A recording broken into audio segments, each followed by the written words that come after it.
Hello, everyone! Welcome back to Breaking Down the Bees! God, I'm glad that I came up with that name. It just sounds nice coming right off the tongue.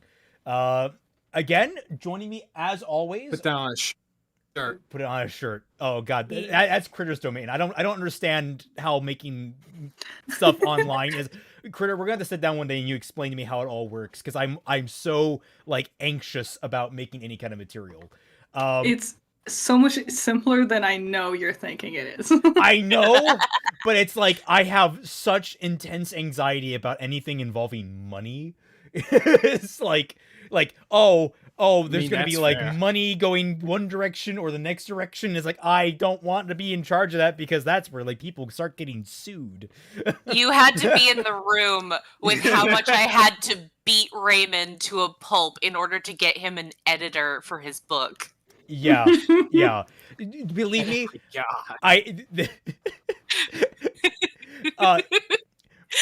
being in a lawyer family has given me several benefits, but one of the major detriments, combined with my own neuroses, not narcissism, but neuroses. I have narcissism too, but that's different. But my own neuroses. Yeah, I was about to say, I have intense anxiety about anything involving finances, because I know that if you have $1 out of place, it's grounds for someone to fucking sue you into the ground. It's like, I know that's not really how reality typically ends up being, but like, dear God, that fear of God is instilled in me. Anyway, aside from my own neuroses, yes, welcome my wonderful co-hosts for this evening, this day, evening, afternoon, wherever you all are. The wonderful Judgmental Critter, the always acrid Kaiser Shonen, and the lovely Twilight Guardian. Hello! So yes, Dream team.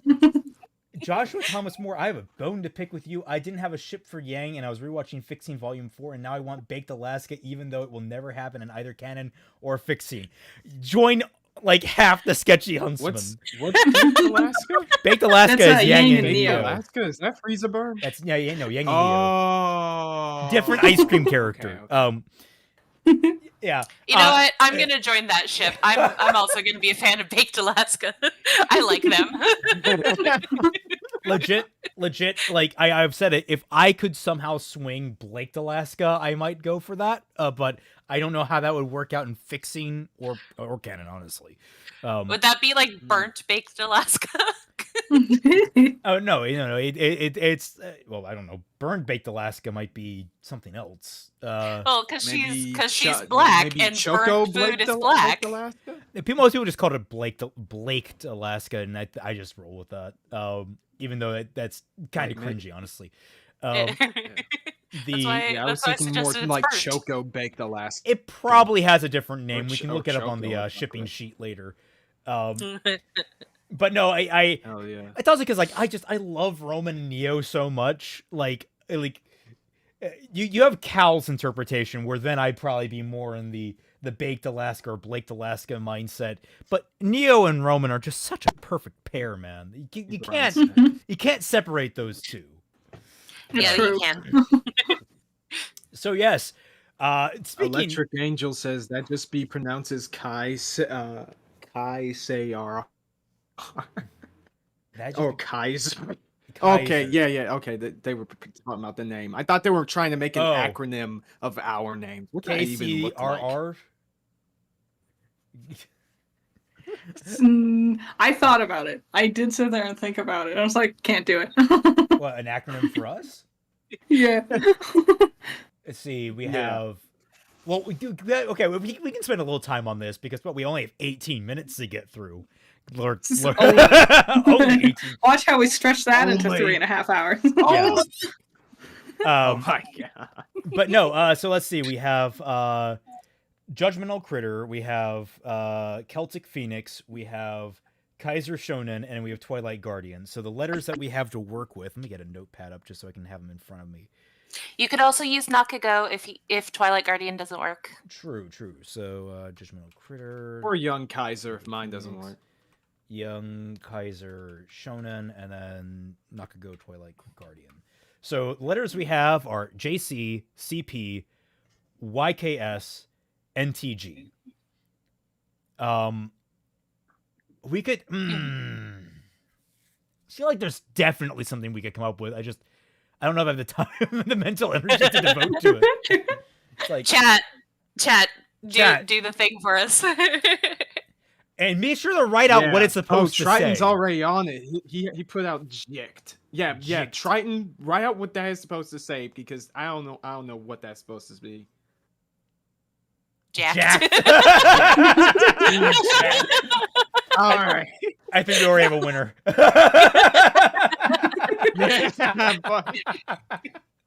We're Team Jack now.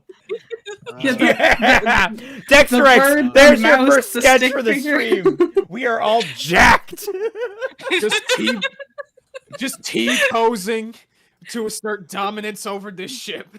Okay, but the twist is that one of us lifts, and it's lifting in the sense of Eureka 7. Yes. Now that we're a good chunk of the way through Eureka 7, we could probably talk about that once we get into talking about the romance element. Yes, because for those of you who don't know, Eureka 7 is a mecha anime, or should I say it's a romance anime wearing the skin of a mecha anime. Because holy shit, there is every flavor of relationship in that show. Mm-hmm. All right. And the romance elements are a massively big part of the series. Oh yeah. All right, so are we ready to begin going through Volume 4? Is everyone in the cast? Yes. I'm ready. Yes, sir. All right, here we go. Volume 4. Total length 3 hours and 2 minutes, 45 seconds. Bumblebee time. And remember my rules. I was very generous. This is the time, considering they never actually see each other this volume, this is the amount of time that the two of them could potentially be thinking about one another. And that's kind of what we're here to judge today. Whether or not the time spent in this volume, at any one given point, they are thinking about one another. And in what capacity they're doing so. So let's get right into this. 18 minutes and 9 seconds. 9.93% of the volume. Thank you. Oh, there we go. You finally playing? There we go. Excellent. Yay. I was going to be smarmy towards it. Yeah. So, this is Blake's very first scene in all of Volume 4. She's looking out over the water. Why is there so much dithering going on? Now. This rendering was weird. Oh, well. As we all know, this is the actual relationship romance, as done by Fat Man, is between Blake and Boat Captain. Look at what they took from Fat Man. This is what they took from him. You know what? Never the same. You know what? I'm gonna deviate here. Frickin' RWBY shipping chart. I'm gonna pull this up. I'm gonna see if the boat captain is on here. If the boat captain isn't on here, I'm gonna riot. Crow, If they put the shopkeeper there, I'm pretty sure they put him there. Boatkeeper is never as good as shopkeeper, though. I do not think boat captain is on this list. I think we have been robbed. Oh. Right, we need to we need to derail this. People. We need to derail the whole stream to just come up with ship names for every character with boat captain. I like what Cinebice has come up with. Catfish.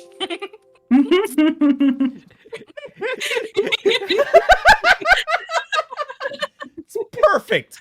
It was too easy. Well, it's not even just too easy. It's just it perfectly exemplifies the fact that the boat captain's not even on the sheet. We got catfished. We ourselves got catfished. They catfished our souls, ladies and gentlemen. Can you believe it? This is a travesty of epic proportions. Also, now that I have this up, I'm looking for the Blake Alaska ship and see if there's alternatives to it. Blake, Neon, and Tucson. What the fuck? What? It's called Cat Trick. What? Oh, Blake, Yang, and Neo is apparently on this sheet called Harlequin Bees.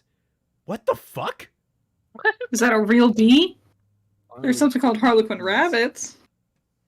Harlequin. I don't know. I'm going to keep that up for further reference. Anyway, that was weird. It's a real kind of bee.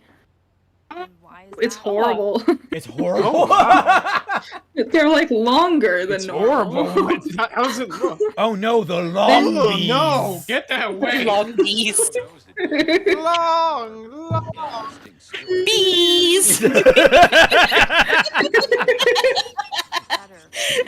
Pausing for copyright, just to be safe. So, I love that commercial. so what do we think of this scene? This is the scene where Boat Captain is basically trying to stop the brewing ball of angst that is Blake from basically endangering the entire ship. I think our entire discussions about Volume 4 is going to remind me when I had to learn about imaginary numbers, where I just keep sitting there being like, Where you what have does to it matter, pretend man? it's there. It's all theoretical. I feel like that's going to be a lot of this, and especially Volume 5. Well, I know Volume 5, I think, has one conversation that might be relevant. Yeah, buddy. Oh, look, children. Well, Things I won't have with Yang. To that one. Maybe.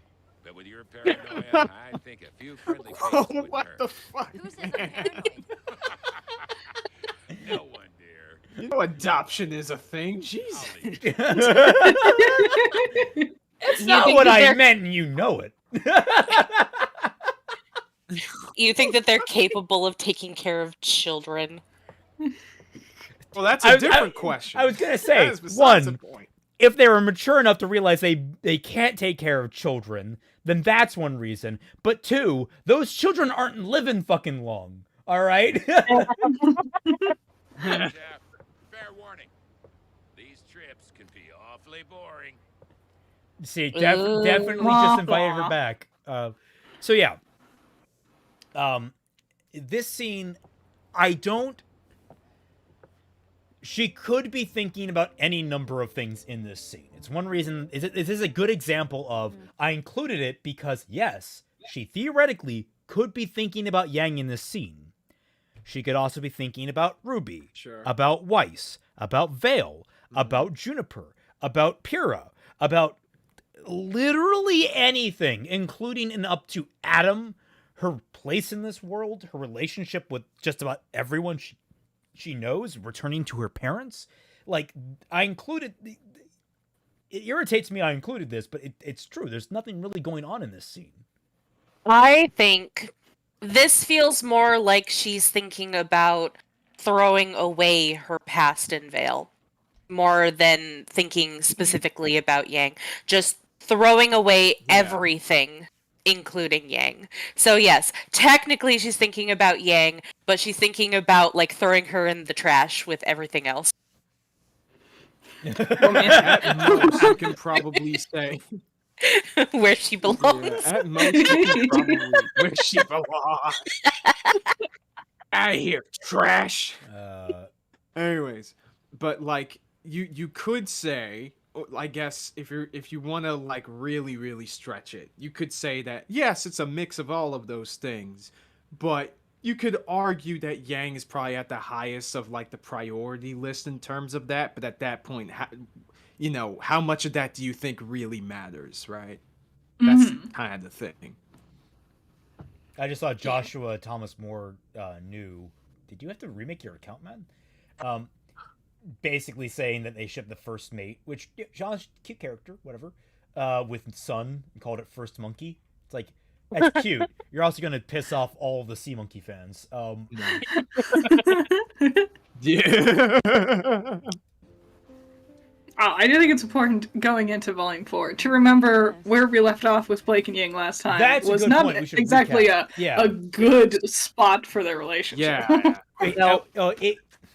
It wasn't as bad as it should have been, though. Like, we discussed this very thoroughly during Volume 3, and I think that's really what took up a lot of the time, honestly, is that one scene after Yang punched Mercury in the leg.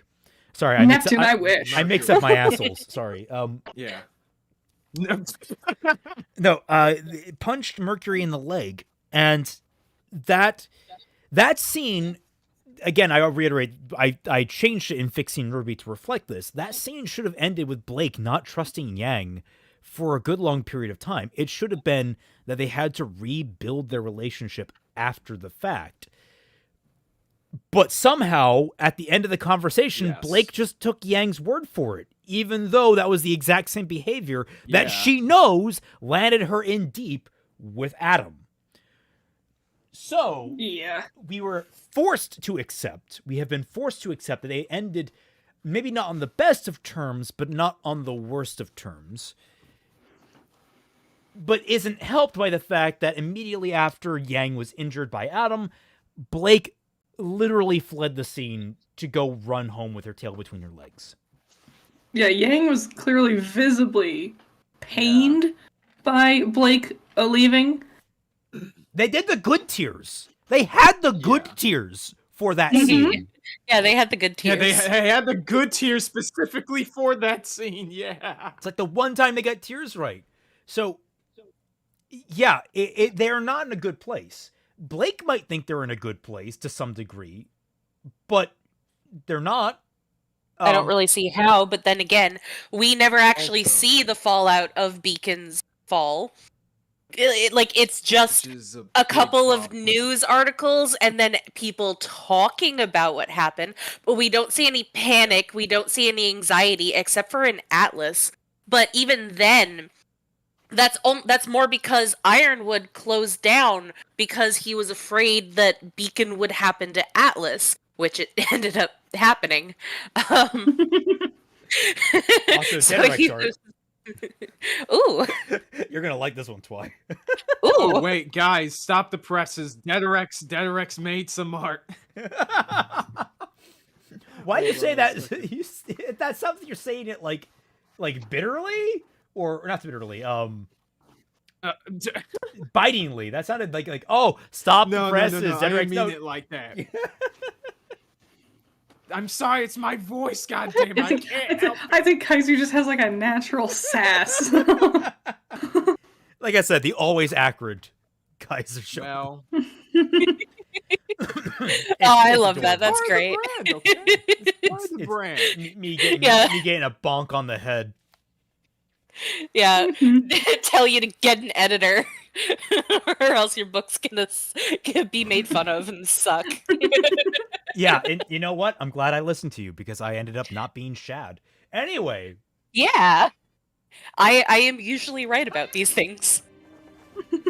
oh god, I can't wait till we do a Rest live of stream on Kaiser. Shad's book. We got to read Shad's book. And Yep. yeah. Oh, so- I'm gonna be there. I'm gonna be there. Trust Oh, me yeah. on that. So what is it going to cut next? Why did I linger so much on this? All right, Because I you want to stopped see caring. this the dope sea monster, OBS. Don't get me started on that fucking thing. Yeah.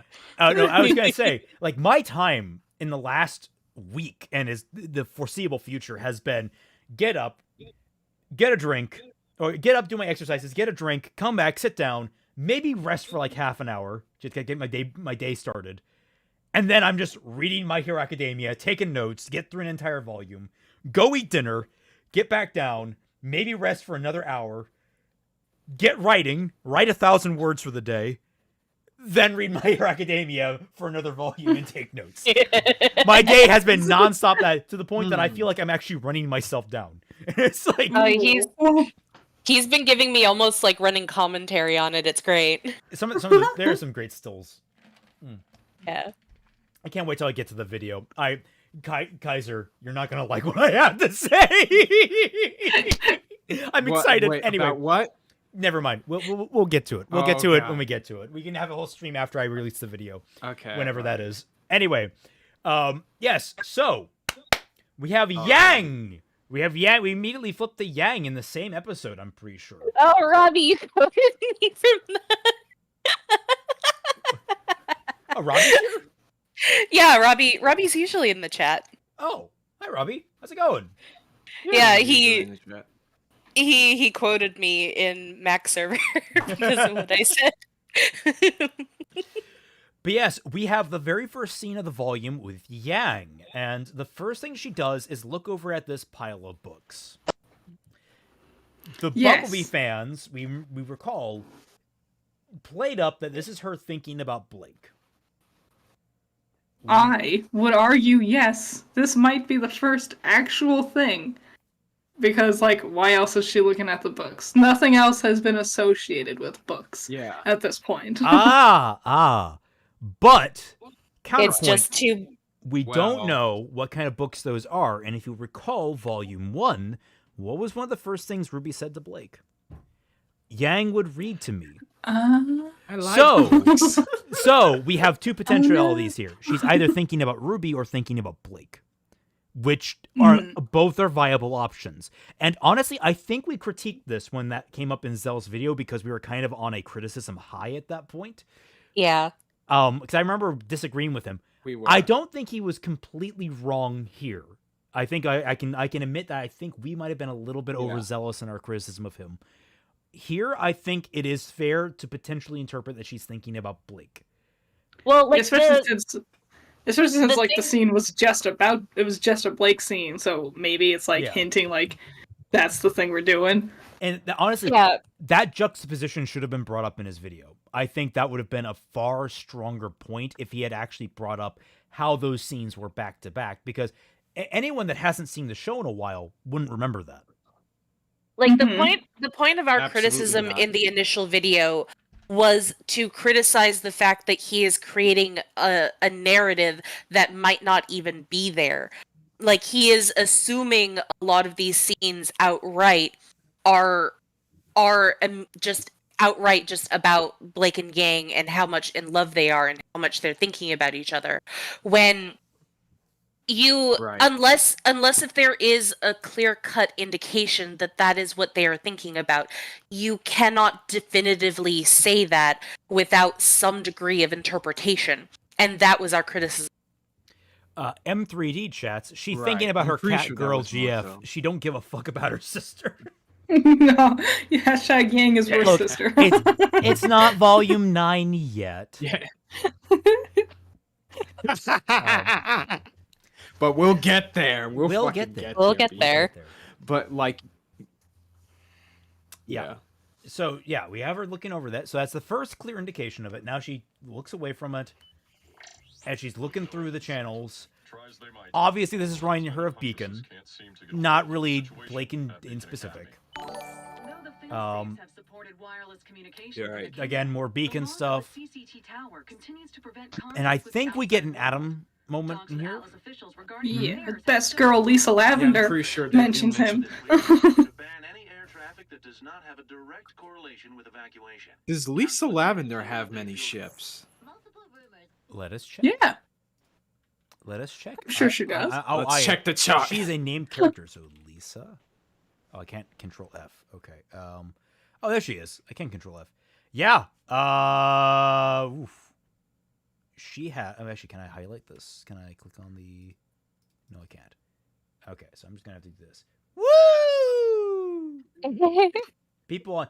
Oh my God, she has a ton of ships. Like just starting out. Oh. Well, yeah, because like that's shippers with time on their hands. So, going down the cast with RWBY, the AG report, with Weiss, Blizzard Watch, with Blake, fluff reporting, with Yang, breaking news, with John is sob story, with Nora, it's storm warning, with Pyrrha, it's cereal commercial. Damn. With Ren, it's cooking channel. Okay. Coco, it's coffee break. That one's a little bit better. Fox, I like that. Take a guess what Fox is. Oh, Fox News? Oh. Fox News.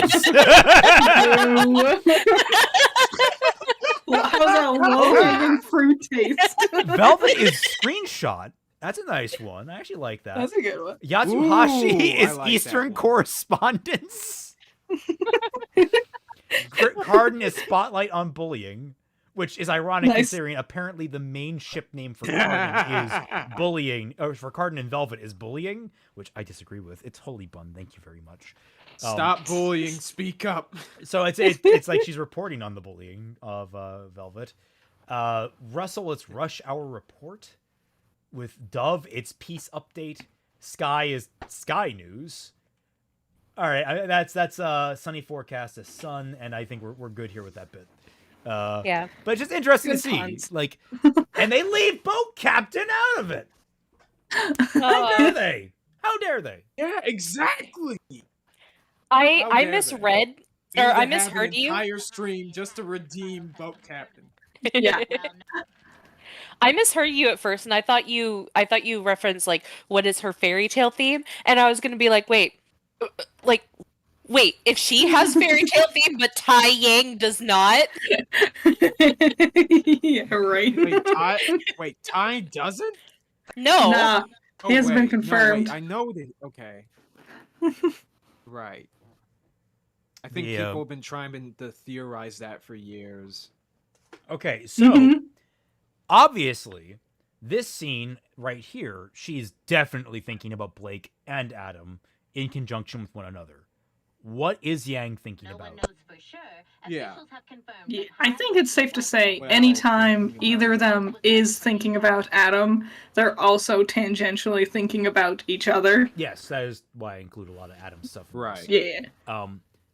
Also, Sort is of like Lisa the Lavender whole animated part of the trauma differently than the bonding rest? aspect. I feel like she kind of is. I don't know why. Maybe it's just the I filters they think put on. so. Like, I don't know. She always stood out to me as something different than normal. Oh no, that she's in 3D. She always has been, I think. I thought she was in 2D in Volume 1. Oh, Yep. yeah, no, you're right. Yeah, that's what I thought. Yeah. That's been the last time we've ever seen Lisa Lavender. Mhm. Volume 4, come on, bring her back. Man. Such an important character. Right. That's the I real mean- cameo we need in Volume 8, 8, with the message being sent out, you would think that you could utilize Lisa. Lisa Yeah. Lavender, Yeah. important character in the Volume 10 that will never exist. She's hanging out with Hey, Glinda. listen, they will. She's gonna find be a one of way. the They will 100. Find a way. She's gonna be one of the 100 that appears. But yeah, so any potential that she's thinking about Blake in any of this other than, I mean, she's obviously getting a new arm, so she's going to be thinking about the arm, thus thinking about Yeah. Adam, thus thinking about Blake. What kind of emotions do we think she's going through Yeah. with this? I would argue she's still feeling a lot of abandonment. Endangerment. Yang is now an Yeah, endangered abandonment, species. betrayal, anxiety,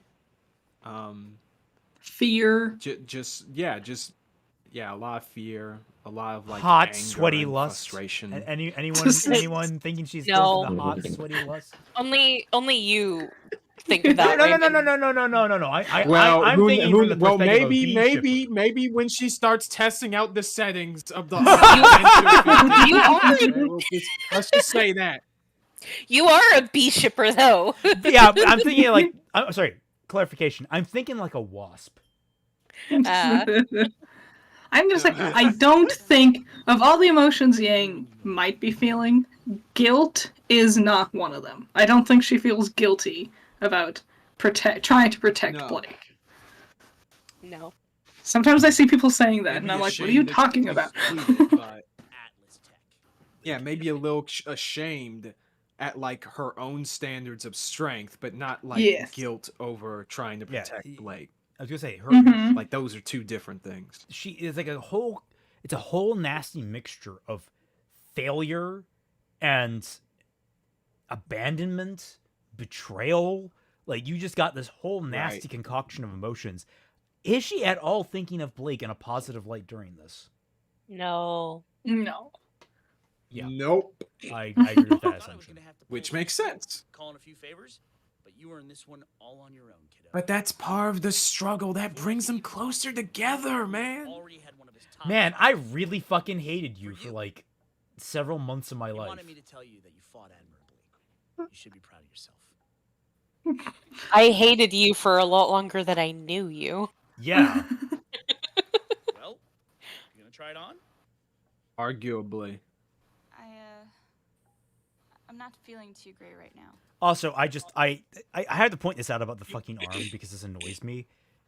When did she get fucking surgery? Aura magic. She has a metal magic fucking aura. plate on her stump. Magic aura. Tai Yang knows a doctor. Something.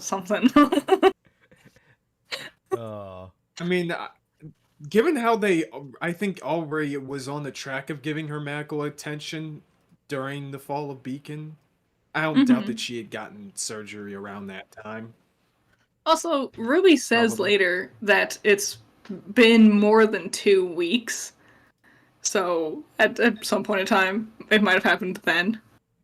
It just, that seems like a really large procedure to just suddenly do. Is like, not only are we trying to heal your stump of an arm and make sure it doesn't, like, decay, and we have to remove even more, like, up to your shoulder.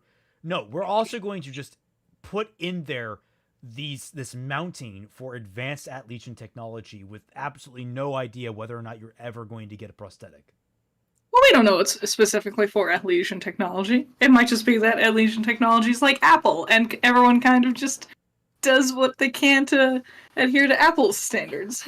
Well, we don't know if there is anything on the USB arm. we don't know if there's anything on the stump at all. But I would kind of imagine that either there's some Full Metal Alchemist shit going on with having to graft the arm onto every nerve ending in order for it to function properly, or which is probably the more likely scenario, that there's aura bullshit going on and she's powering it through the power of magic. Well, no, we know that she has a metal bit on her arm, on her stump. We've seen it before, I'm pretty sure.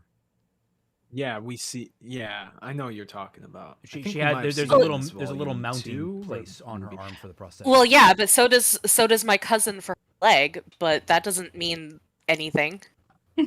That's just to slot the leg on properly. In this case, slot the arm on properly. I'm just like, how did they know to do that? Like, you don't typically, when you have an emergency amputation, that kind of stuff doesn't, typically function like that. You're not immediately going in there thinking they're gonna need a prosthetic. You go in there, we gotta save this girl's life.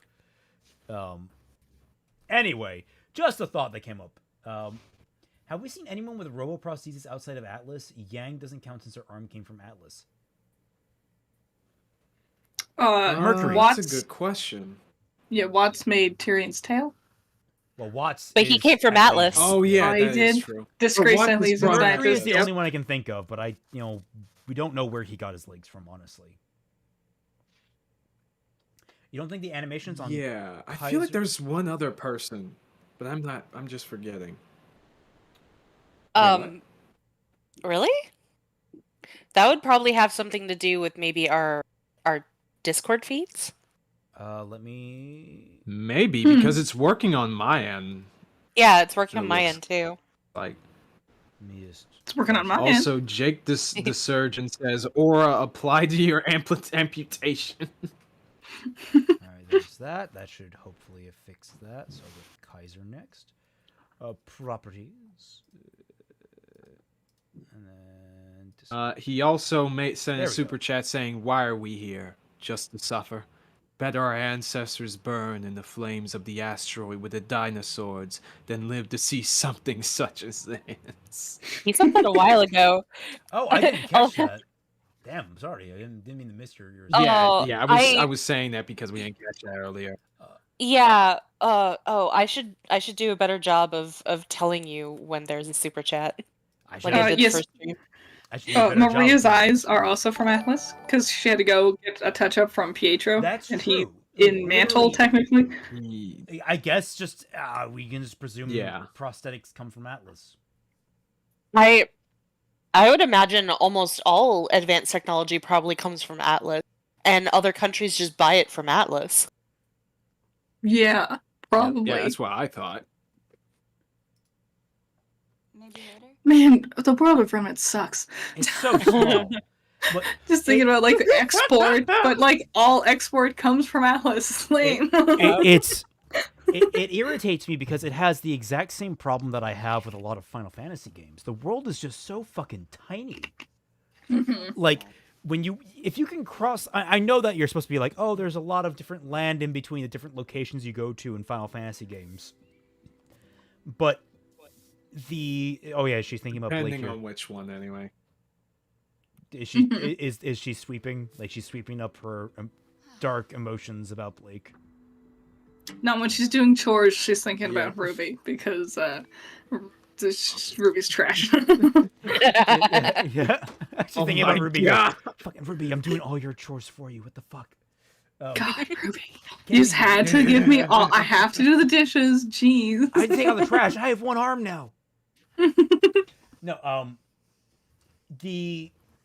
my issue with a lot of Final Fantasy games is that like the world is tiny where you have what? Maybe I think in the best circumstances 12 small towns and like 4 big cities typically.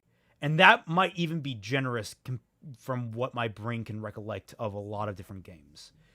Raymond wants a Final Fantasy sandbox. Open world sandbox. No, there are ones that actually do impress me, like Final Fantasy 12, I want to say it was. That's not the MMO. Final Fantasy 11 is the MMO. Final Fantasy 12 is the one with the Sky Pirates. That one is actually relatively grounded. The Sky Pirate shit. In that it only takes place over like the span of like 2 or 3 countries. And you only get to see a small bit of that. You don't have absolute freedom to go everywhere you want. It's legitimately just like this small section of the world, and they acknowledge as a small section of the world. It's not pretending like you're going over the entire globe. Meanwhile, Final Fantasy X, Final Fantasy VII, Final Fantasy 7, 8, 9, 10, 13? 15? 15, no, I don't think so. 13's a hallway, so of course that feels limited. But like all those ones, maybe 15. 15 is weird for a number of reasons. All of those ones pretend like you're exploring this massive world when really it's probably at best the size of fucking Pluto. Like, and that's being really generous. So it irritates me that RWBY kind of falls into the same gap, but considering that RWBY is just a shittier version of Final Fantasy Final Fantasy 8, makes sense. Mm-hmm. Jake the Sturgeon. Penny's body is just one prosthetic for Pietro's soul. I mean, unironically. She's a Horcrux. She's a Horcrux. She is. So here's this scene. Which was jibed and mocked initially in me and Fat Man's reaction to it initially, but upon reflection, this is actually not a bad representation of what PTSD can be like. Yeah. It's like you never know when that shit's going to come up. And so again, I just want to extend like a heartfelt apology from the initial reaction. I'm sorry, writers, you actually got this one right. It was me that was wrong. What? People can change their minds about things after a couple of years have passed? Heresy. That's impossible. Heresy. When you have an opinion, you have to keep it until the end of time. That's how humans work, right? Well, joke's on y'all. I'm not human. I'm a robot, which means my opinions are always correct. Thank you. Yeah, but now you can't sing that song. I'm only human after all. Don't put the blame on me. Overrated no, song. your opinions are only the opinions that are programmed into you. By the very flawed humans that made you. Oh my god. Yes. Well, welcome to the existential dread of Isaac Asimov's robot world. I got uploaded the best opinions, okay? They came straight from Rian Johnson. I guess it's Ryan Johnson. All right, more Blake sulking. Oh, it's a couple. It's a couple. She was looking at a couple. Oh my god. See, here's the thing. You could make the argument it's about Yang, but also we immediately run back into Sun in this scene, so you could just as easily make the argument it's about Sun. It could just be the fact that she's fucking lonely that train. on a boat ride that's taking 6 to 8 months. Yeah. Ugh. Time for the Blake and Sun show. Actually, I don't think so, because when Sun's on screen, it's not Yeah, like he's time for thinking us to about get these quadruple canceled. Oh. Yep. It's okay. It's okay. I'm not a Black Sun shipper, remember? I ship snow monkeys. Well, from neither fairy am tales. I, but I mean, neither am I, but you know, I get told that I'm a fucking liar apparently. So I don't know. That's because idiots don't understand the difference between actually shipping something and acknowledging that the relationship is built a lot better than the canon ship. Just Haku. So, like- I mean, people ask me all the time, "What's next for fixing RWBY?" We don't know what we're doing next. Honestly, we're still kind of getting a feel on things. A lot of it is dependent on if Rooster Teeth makes any announcements in the next few months. But we're kind of in a cool period while I'm working on a lot of independent stuff. So just sit tight. There is more for RWBY coming eventually, but it's not anytime soon. Oh, there's the Volume 1 remaster full version that's going to be coming out soon. But that's not, that's really it. Which I'm going to have to do after we do this. This time's running out, and I'm serial procrastinator. Also, Someone help. Critter, what were you gonna say? Oh, I was gonna say, also, you like, sometimes you can ship multiple ships equally. Like, I ship, like, At the same. Blake and Velvet just as much as I ship Blake and Yang, or whatever. Like, I can like both of them. They don't need to compete for my attention. Liar. Heresy. There can only be one ship per character. Right. It baffles me just how hardline the fact that we've gotten to the point where trying to counter the points made, the trying to counter the vitriol of so many Bumblebee shippers, that we have to have these videos, like, because like it's really where we're at right now. We're over a shipping war, but it's like it's one of the most brutal shipping wars I've seen, because there's not anyone really fighting other than one side who are just constantly screaming at everyone else. Mm-hmm.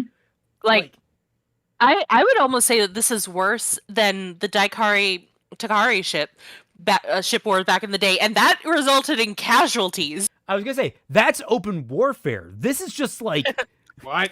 This is like freaking. It's just a stalemate. This is freedom fighters like bombing people. Like that's kind of how I would equate it. Like Yeah. This is guerrilla warfare. Guerrilla warfare. What I mean by casualties is that fanfics actually got reported and deleted over the war. Jeez. Yeah. Damn. I have It's no like- doubt that if there was a strong anti-B fanfic, it would probably get deleted. Oh, probably. Also, you need to get on doing all of this stuff so that I can help you edit, so that people can finally be introduced To Daikari King Mycan? to Mike and yeah. Oh my god. Oh, chat.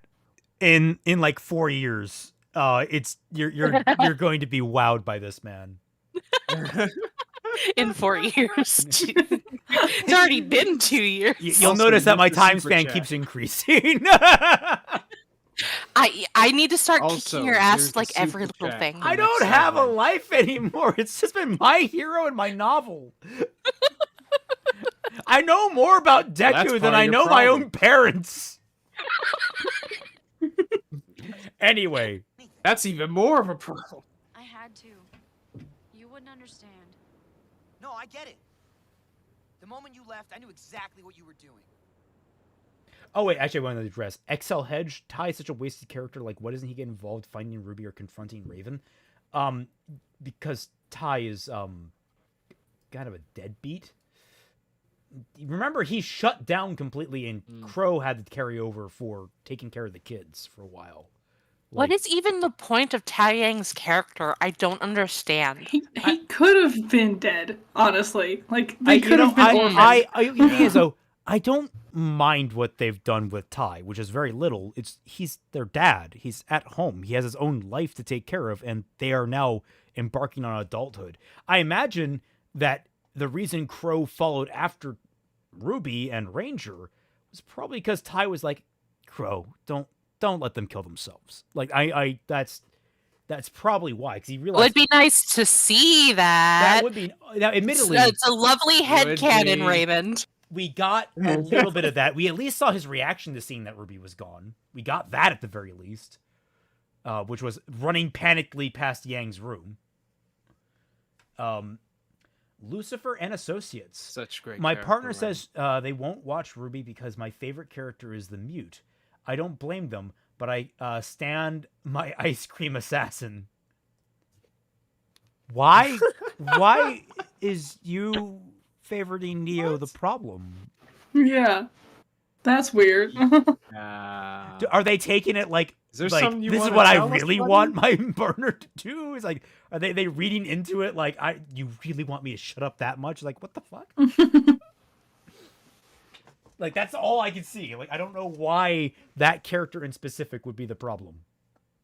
She got her dating advice from Ursula. Oh my god. Going on a one-woman rampage against the White Fang. What? You've always felt like the Fang was your fight. They show up, trash your school, hurt your friends. It makes perfect sense. I can't believe you. But there's no way I'm letting you do this alone. I mean, Yeah, he's not wrong, he though. actually thinks you're a decent person. Yeah. He actually thinks you're a decent person. How could he? The nerve. Now, the thing is, I don't blame The Blake for doing audacity. what she does. Like, I understand why she ran. I think Yeah, she could have me done a neither. whole lot I'm fucking joking. better. But, like, I understand where Sun's coming from with It's this. an honorable approach for sure, but you're gonna need someone watching Yeah. your back. And that's where I come in. Us Faunus gotta stick together after all. That's a weird line for Sun. It's like, Sun has never defined himself by his faunus nature. Like, ever. It definitely sounds like a flimsy excuse for him to just Yeah. hang out with her. Yeah. Us Yeah. huntsmen Whether gotta it's stick. by Oh my him god! or by the How writers. much better would it have been if he was like, us huntsmen gotta stick together, and she's like, I'm not Hell yeah. a huntsman. Now that sounds more like stuff. I'm Mhm. not a huntsman. Like, I left. Right. Oscar Borgia, hey buddy, it's good to see you again. I have gripes with the book scene, and shippers think it's about Blake. It could easily be about RWBY since the sisters. Also makes no sense. She because left them and other things as well. Part 1. Oh, All right, dear. you had me in the first half, and then the second half, it was just I wasn't quite sure that was English. Was that English? Yeah.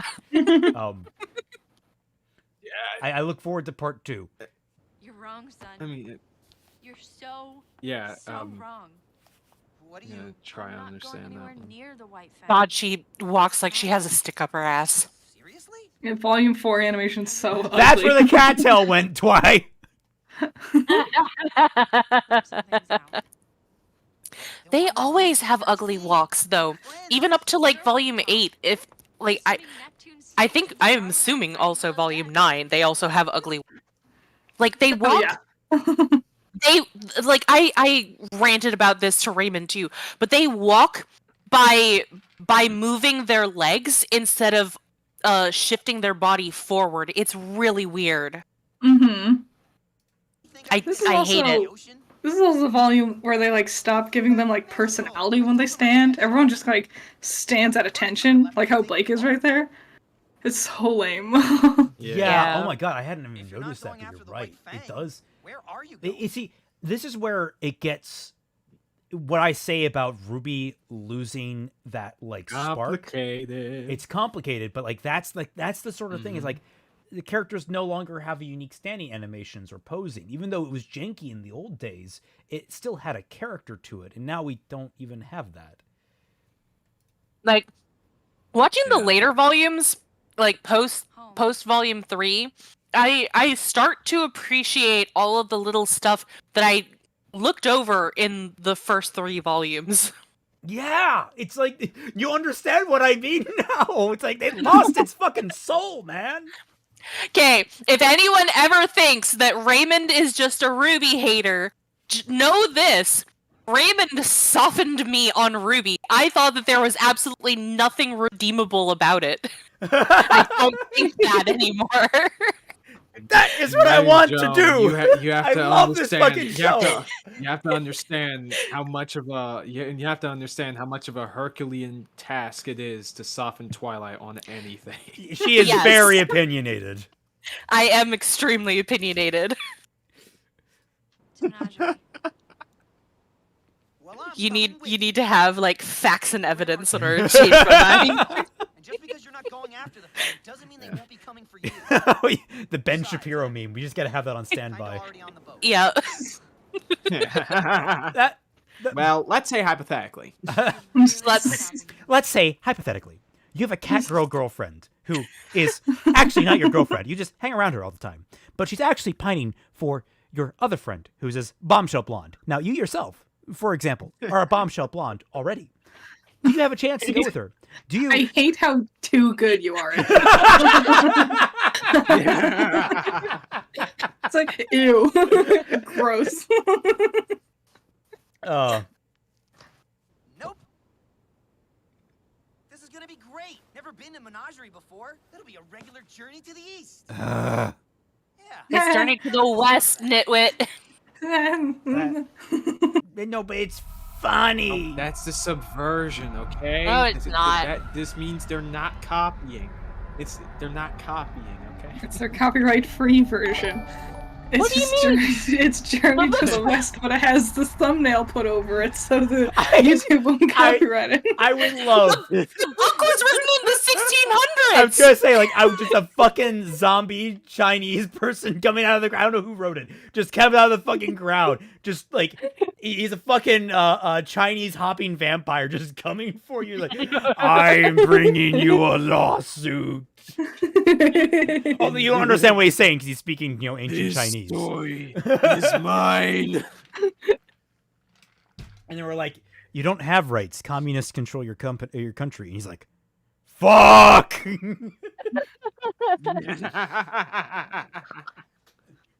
And then China sues you, the entire country. The entire country of China, Yeah. which is That's how it which works. is just Winnie the Pooh. Well, we're demonetized in one region. It's it's just Ryan, okay? Ryan is the problem. The stream gets shut down again. Every time. Wait, what? Sued by Winnie the Pooh. Oh, you were joking about it. Okay, I had a heart attack. Like, ever since the stream went down the first time, I'm like, oh god. No. We're good. So, do we think that Yang might be thinking about Blake and Adam in this scene? I don't know. I'm a little iffy on it. I'm thinking that she's Well, solely focused on Adam right now. Oh my god, he's hot. I mean, she would be thinking that if this was a YA novel. Yeah. Oh my god, you're right. If this were a YA novel, she would be. Uh-huh. Oh, I have to compliment the RWBY writers on having restraint. Oh my god.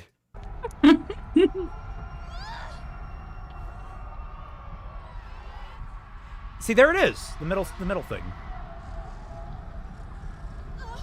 Gotta hand it to you, kid. Shut the fuck up. Okay, that scene would have been 10 times better if he had set up. you were waiting for that one. I was waiting for that one. Number one, number one rival coming in with Yang is scare roused. Ah, yes, the return of the Nice Y one, rival. boner Nice with a vengeance. The rival. So I wanted to bring this up. Yang looks so uncomfortable how she is sleeping here. Yeah, with her Something neck all about the fucked up way like her head tilt is just wrong. It feels like her back is elevated off the sheets. Also, why are you not sleeping beneath the sheets? Why does no one in RWBY sleep beneath the sheets? It's a hot night. Hey, Crow It's too did. hot. Crow did at the end of the volume. Blake tried to. Oh, sorry, I can't quite see my chat because I can just do this, I guess. The landscapers are coming through my apartment complex, so if you hear horrible buzzsaw noises, it's just them blowing leaves around in a circle. I know you mean that they're going around your complex tending to the foliage, but I imagine them actually going through the apartment, like just chopping walls down with like hedge trimmers. Open the door, blast some air, close it. Just a leaf blower. Don't forget, Yang. Blake tried to cut off Yang's other arm when she fell into the void. Oof. No, I like to say that she almost cut off her foot because her weapon was like inches from just slicing her. Oh man, that would have been way. Oh no, that would have been way better if she like hooked her like a saw trap, and then she's still. Oh, and then like, oh man, Yang's just dangling from one of the bridges, and you start hearing da da da da da da da da da da da da. Zep's theme playing. Yeah, Zep's theme. Cinder just like floats down next to her. Hello, Yang. I want to play a game. Your girlfriend is currently trying to save you, the portal. but in doing so, she has hooked your leg. Will you dig your foot in deeper, thus severing your Achilles tendon and ruining any chances you have at being a huntsman, or will you fall into the void, thus saving her the guilt, Neo transforms and you the into pain? Billy the Doll. You know, actually, I could see someone dolling her up as Billy. Just in a cute way. Like, I could see someone doing that. Yeah. Totally. Fanart, get on it. Billy the Doll version Neo, let's go. Dedorex, get on that. Dedorex. Also, Yang jumping through the air doing a sick backflip. Just trying to pile on the work that we have you do. Oh. All right.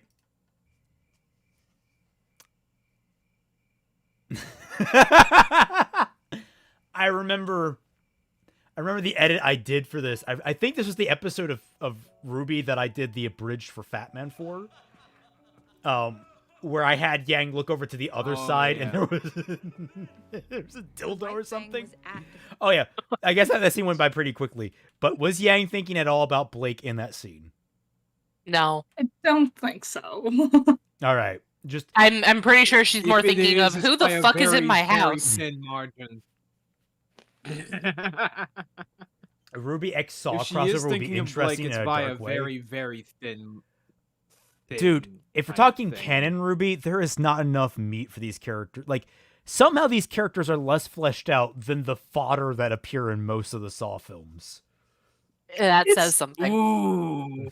It's so disappointing because when Pyrrha died and like Yang lost her arm, I really thought we were going to start going down a more quote unquote gruesome route where we would have more often moments where people were getting seriously injured or dying. But after Volume 3, it kind of goes away. That's so lame.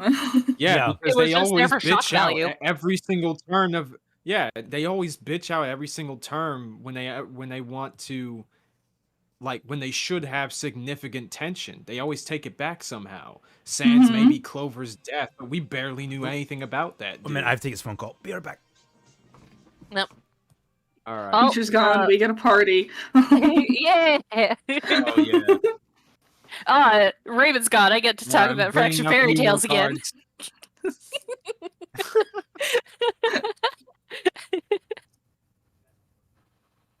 But yeah, like I think that it's disappointing that as good as Volume 3 was in terms of like comparing it to everything else, it's basically just there for the shock value.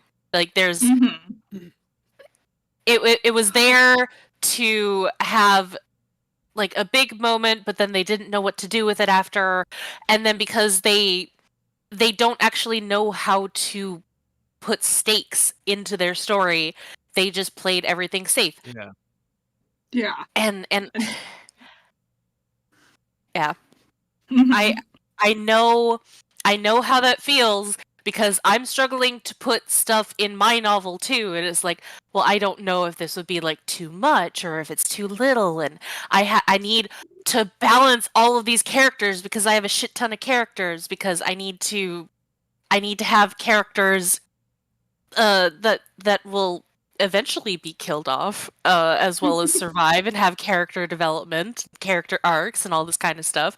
And some of them are probably going to be loved and hated, but having them actually do meaningful things and thinking about that is hard. And if you're a beginner writer and you're not all that talented as a writer, it can be extremely easy to just have the characters going through the motions and not challenge them in any kind of way. It's what marks a more talented writer if you can acknowledge that and compensate for that in the editing process. I was gonna say, like, I literally just I've been writing my next novel, and there's a protracted, is that the right term?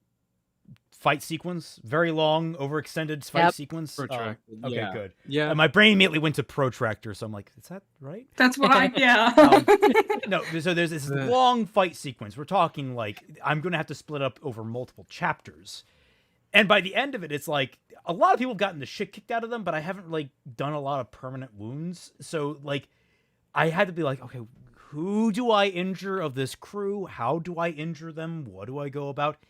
Because like, I wanted there to be actual stakes to this. I wanted to like feel like everyone in this crew has been run through the ringer. So ultimately, like, I was like, okay, if someone loses an arm, it's gonna take them out for the rest of the novel almost immediately. There are ways around that, but I don't want to cheat that way too much. But fingers gets people to start getting a little bit squeamish. So some people lose a couple of fingers on your hand. You're not going to be quite as effective, but you're still going to be in the fight. So also, JDS. I was going to say, did you ever read the Dark Tower series?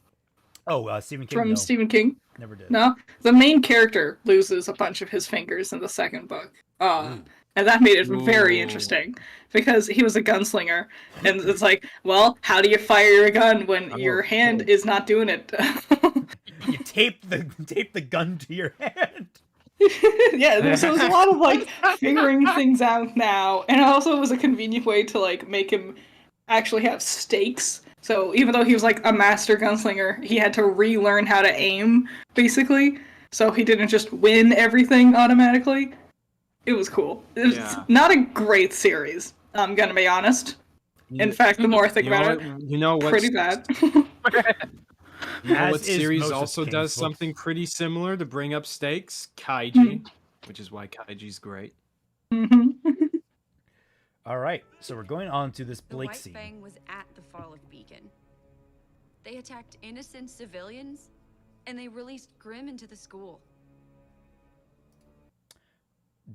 Terrible line delivery. Yeah.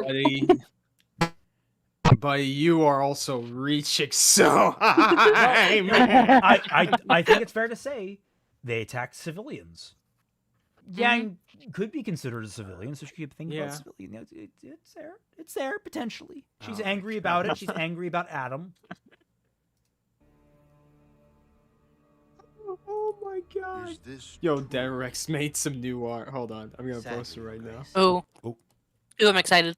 Pausing and looking on my phone because again, I don't want to screw up anything. I wish Fennec and Corsic lived or like lasted longer. Yes! Yes! That's Team Jack!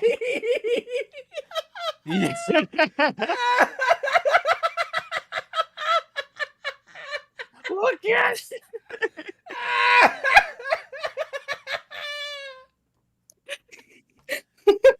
My tail is also a fist. Yes! Oh god! Oh god! Oh god! I have to find a way to show these at the end of the stream. Oh god! Copy and paste them into a paint file, and then just upload the paint file. Well, no, I would just screw up all the stream setup with you guys and all that kind of stuff. I'll figure it out. I'll figure it out by the end of it. We'll see. Yeah. I love how we're like all four of us for like the Edeka 7 surfboarders. for the lifters. Like, yeah, it's like I asked. Exactly like I asked. It's amazing. Yeah. It is. Don't act like That's enough. Weird how y'all get like matching colored ones, whereas I get the pink one. Dude, it's so It manly. looks cool.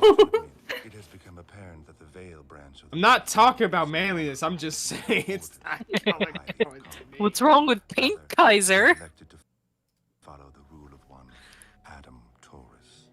I believe you're all I plead the familiar with fifth. young adept in his extreme. What a waste of these two voice actors. Yeah. My god. Yeah. Just imagine how much money they probably would have saved if they just got new voice actors who are just starting in the industry rather than like big names. Or just like someone who already worked at Rooster Teeth. I was gonna say, Yeah. legitimately, I do adore Mignana as Crow, but his hiring marked a shift in their hiring practices and how they and how I honestly think that might have been one of the major things like fall on the scale and teeter. I mean, you can make the same. Because remember, they also hired Jen Taylor for Salem. Yeah, but that probably cost pretty penny. It probably did, but it also kind of and what's flowed his naturally name out of for, their Osmond? previous big ticket, which was Red RWBY? versus Blue. Yeah, RWBY. Like Bernie Burns owns a stock in the Halo IP. Like he has partial ownership over it because of RWBY. It's I remember hearing that. It's a weird circumstance. Maybe don't quote me on that because now I'm thinking about it. I'm like that. I swear I know that. But regardless, like because of that connection to Microsoft and all that kind of stuff, them getting Jen Taylor to play the main antagonist would have actually been a standout like highlight. But as time went on, they got Vic Mignogna, and then he was a highlight. But it's like, all right, that's cool. And then they got Aaron Dismuke for Oscar. And then they got Elizabeth Maxwell. They did. They got Elizabeth Maxwell at the same time as Vic for Winter. It's like, okay, now you guys are hiring within the industry. You're no longer hiring y'all are pushing RT. that. That was the moment where I think it lost a bit of its soul. Yeah, fair enough. And it, like, if they had just kept on the arc of like, oh, we're only going to in-house Rooster Teeth voice actors or personalities or people who are around the office who maybe can act, that sort of thing. If they started doing that or gone to amateurs and gotten them on board, gotten them into the voice acting space, instead of being a springboard for amateur voice actors to actually get into a pseudo mainstream performance, it now became the exclusives club going forward. Yeah, that's what I was saying. Which is even more disappointing. Just real quickly, this kind of goes into a lot of the issue because at first, it seemed to me like with Rooster Teeth, they're sort of like, I guess, a large part of how they like got their claim to fame is that it's sort of like stuff made by fans for fans of like internet media and just like nerd shit and media in general and geek culture. Whereas now, but they are kind of like, for the longest time, they've been steering further and further away from their roots. And I think that's only been like kicking their ass. You know what I think it is? I think it's small dick energy. Yeah, it is. It's like It really is. They want to be seen so badly as legitimate. I mean, it's part of the reason I think they were bought out by Full Screen. They want to so badly be seen as legitimate that they started hiring bigger and bigger names to try and fill out the roster and be like, "See, we're all professional here." And it's like, that's not your brand. That's not Like your fucking brand. Yeah, man, I'm the fucking shit, man. I got all these voice actors. I got this nice car. I got Michael B. Jordan making a show for us, man. I'm the hottest shit ever. It's also, and it's a double-edged sword, because, like, on one hand, they want to insist they're like, oh, look at all these famous people you know and love working on our show. Aren't they amazing? We're really like popular, we're high end, we can do it. But then also they constantly try to rely on the crutch of, but we're a small little indie team. We don't have as much money because we're small and indie. It's like, we don't get to play it both ways. I do want to draw a comparison. Is it the fans making that argument or Rooster Teeth themselves? Because like occasionally, yeah, there's some members of RWBY that say that, but I'm trying to think of an instance where like official PR has actually they don't talk much anymore. We don't really hear from official PR members anymore, which is sad. Yeah. They ever had official PR in the first place? They used to have. They did. They had regular updates on their website.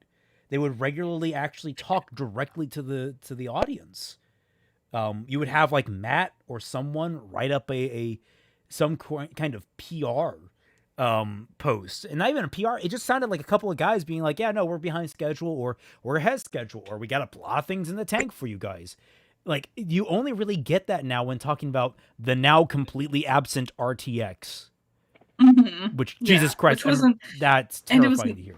Email. It wasn't even like post. They didn't post that anywhere themselves. Oh, it was an email. They emailed people. Yeah, I posted it because I signed up for their emails a long, long time ago. And I was like, are you not going to put this on Twitter or YouTube or anything? All right, I guess I'll do it. Yeah, what the fuck? Wow. And like, maybe that's what they want. They want you to be the leak. Oh, you got featured on Clownfish TV for that too. I saw that. Oh, really? I don't know what Clownfish TV is. They're a media commentary YouTube channel, so they talk about like things that they find on Twitter or things that they find on blogs or websites that related to various media pieces. Okay. Oh, so it was just this person posted, and then they're actually talking about the RTX thing, not me specifically. No. Well, they featured your Twitter on their video because they were looking at your page, but yeah, they talk about RWBY and Rooster Teeth somewhat.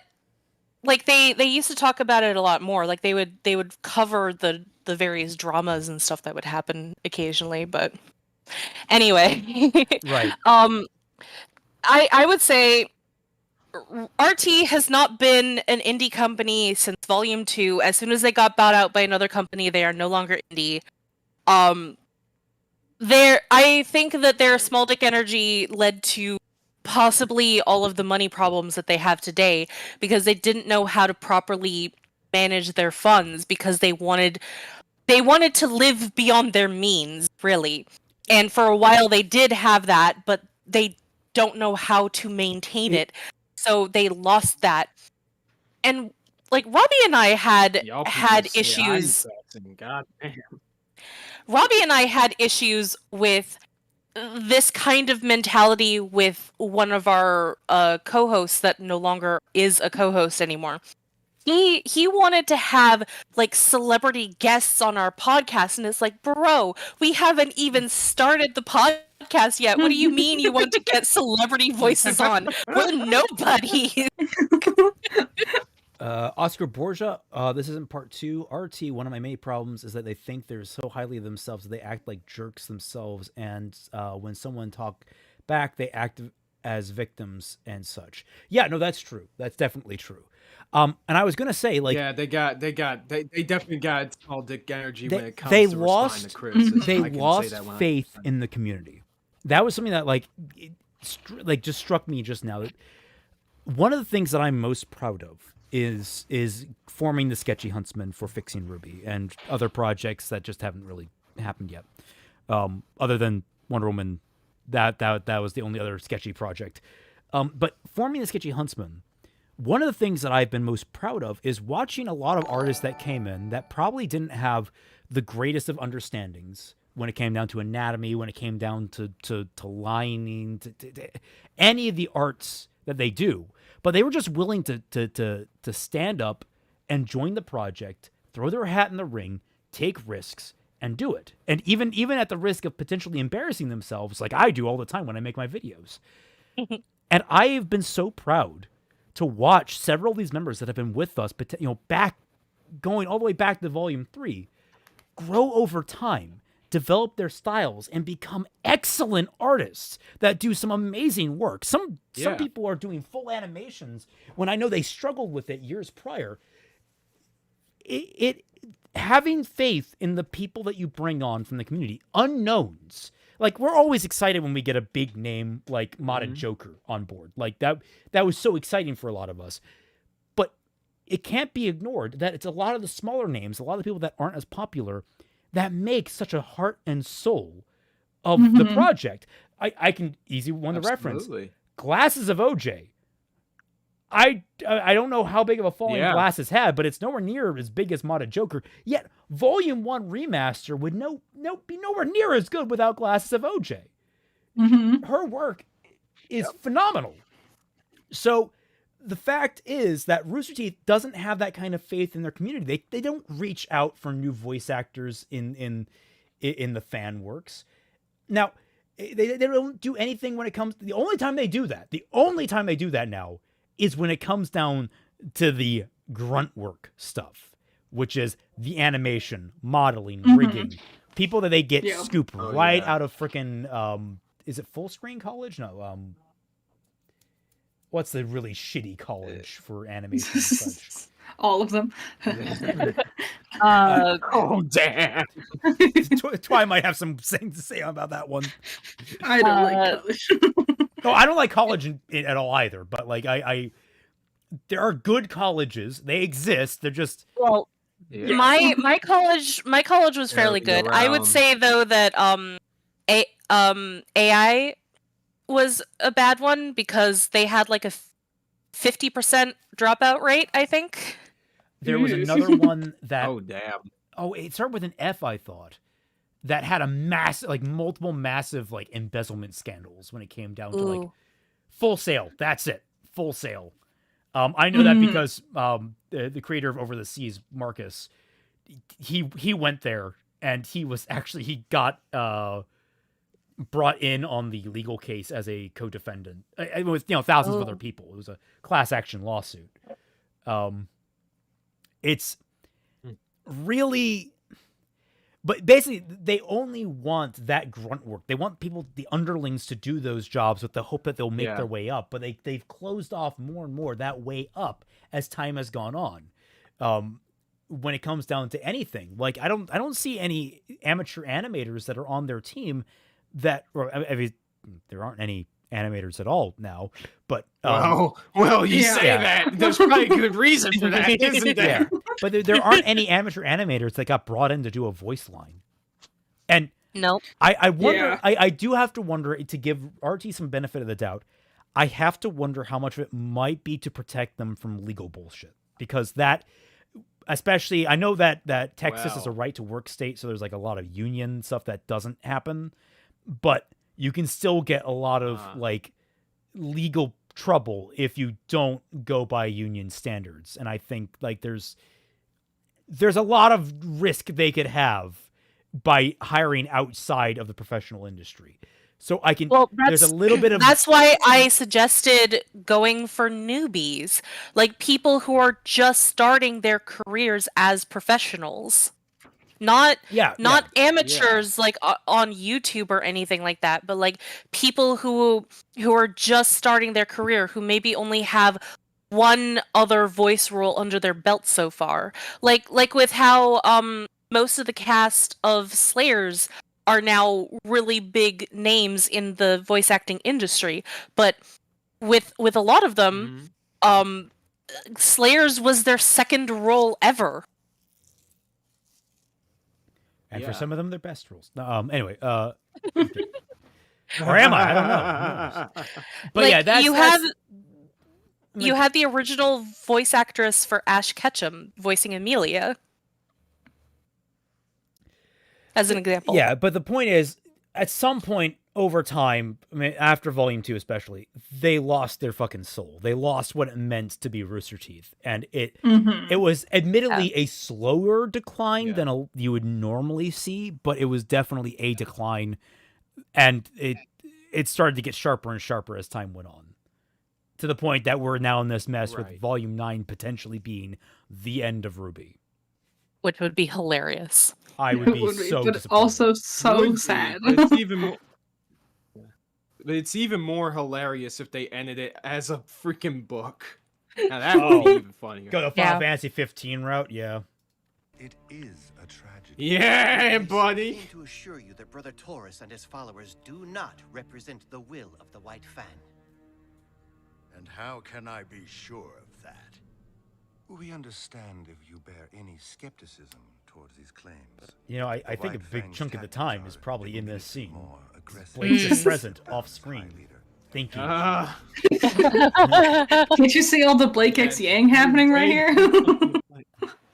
Oh, Oscar Borgia. It also doesn't help, and a lot of them do attack other people or actual horrible people and still treat other employees as horrible as well. That's a whole can of worms. We don't have time to go into all of that. Yeah. But you're not wrong. Such a run. Yes. We're how many minutes in, and we've been going for an hour and a half. Admittedly, we're more than halfway through Volume 4. Several strategies to apprehend and punish these strays if you Oh can. right, it's not this whole Oh, that's video. Yeah, isn't yeah. just We're only volume 4. covering I was Volume like, 4. Yeah. Yeah, it isn't just Volume 4. We're 10 minutes in of 18. Well, actually, we're more than 10 minutes in of 18 minutes. We So we're completely good. understand. Yeah. Yeah, we're Pleasure to cooking, see you we're again, cooking. young Blake. We were saddened when we heard of your departure from the White Fang, but understand if you can no longer support our cause. Oh, how'd you hear about that, boys? From Adam Taurus, the guy you're currently disavowing? Interesting. Isn't it? Maybe. Huh. It is a wearying fight after all. Oh man. I wish. Man, I just want more White Fang grunts for them to fight. That was the whole thing, and all we got was these two losers. Sister Ilya would be Yeah. elated. That's why- The friend like, Ilya, they even brought we've always in, like, had. freaking the spider and Yeah. we do have Ilya, Trifa but we and also had Tima. like the freaking bat and spider dude, but they didn't really do much. Yeah. That's why in Fractured Fairy Tales, the White Fang is only one of many different fauna sects, and we're probably gonna fight multiple different ones, and they all have different reasons and methods and different ideologies, and sometimes they don't even like each other. Right. That's why, like, I actually one of the My Which Hero fanfics is I'm fair. reading. I was describing a little bit last night to Twy. Is Mhm. one that's kind of very inspired by The Wire. It's like a more of a crime procedural. It's actually really interesting. Where, you'd like it. It's okay. it's vigilante Deku. You'd like it. Like, he doesn't have one for all. Well, whoa. Well, I mean, I don't mind the idea of like Deku having one for all at all. I'm not. Well, one of no, those what I'm people saying who is though, are like you oh, like this it. 'Cause show would have been so. it jumps on the opportunity to explore it. But one of the things I find interesting is there's so many different factions in it. You've obviously got the police, but you've also got the PSIA, which is like the FBI effectively for Japan in that setting. I don't know if it's actually what they are in Japan. But then you've got the Yakuza, you've got the Russian Mafia, you've got the MLA, who are the big bads seemingly at this rate. And you've got two faction of Stain cultists, one of which are in the, is it the Creature Eradication group? It's the ones that showed up in the third movie, who are basically anti-mutation. No, those were anti-quirk. No. I forgot their name. No, there's a group that are basically anti-mutant. So it's like the shark girl that we see, like her being discriminated against. They're like the guys discriminated against her. And those guys are led by Mustard, who we haven't really seen in a long time since season 6. But yeah, it's very fascinating in that way. I haven't watched any of My Hero Academia, so everything you just said, I felt like I was in a fever dream. I felt like I just took drugs. You haven't watched any of My Hero? Colonel Mustard is fighting a shark.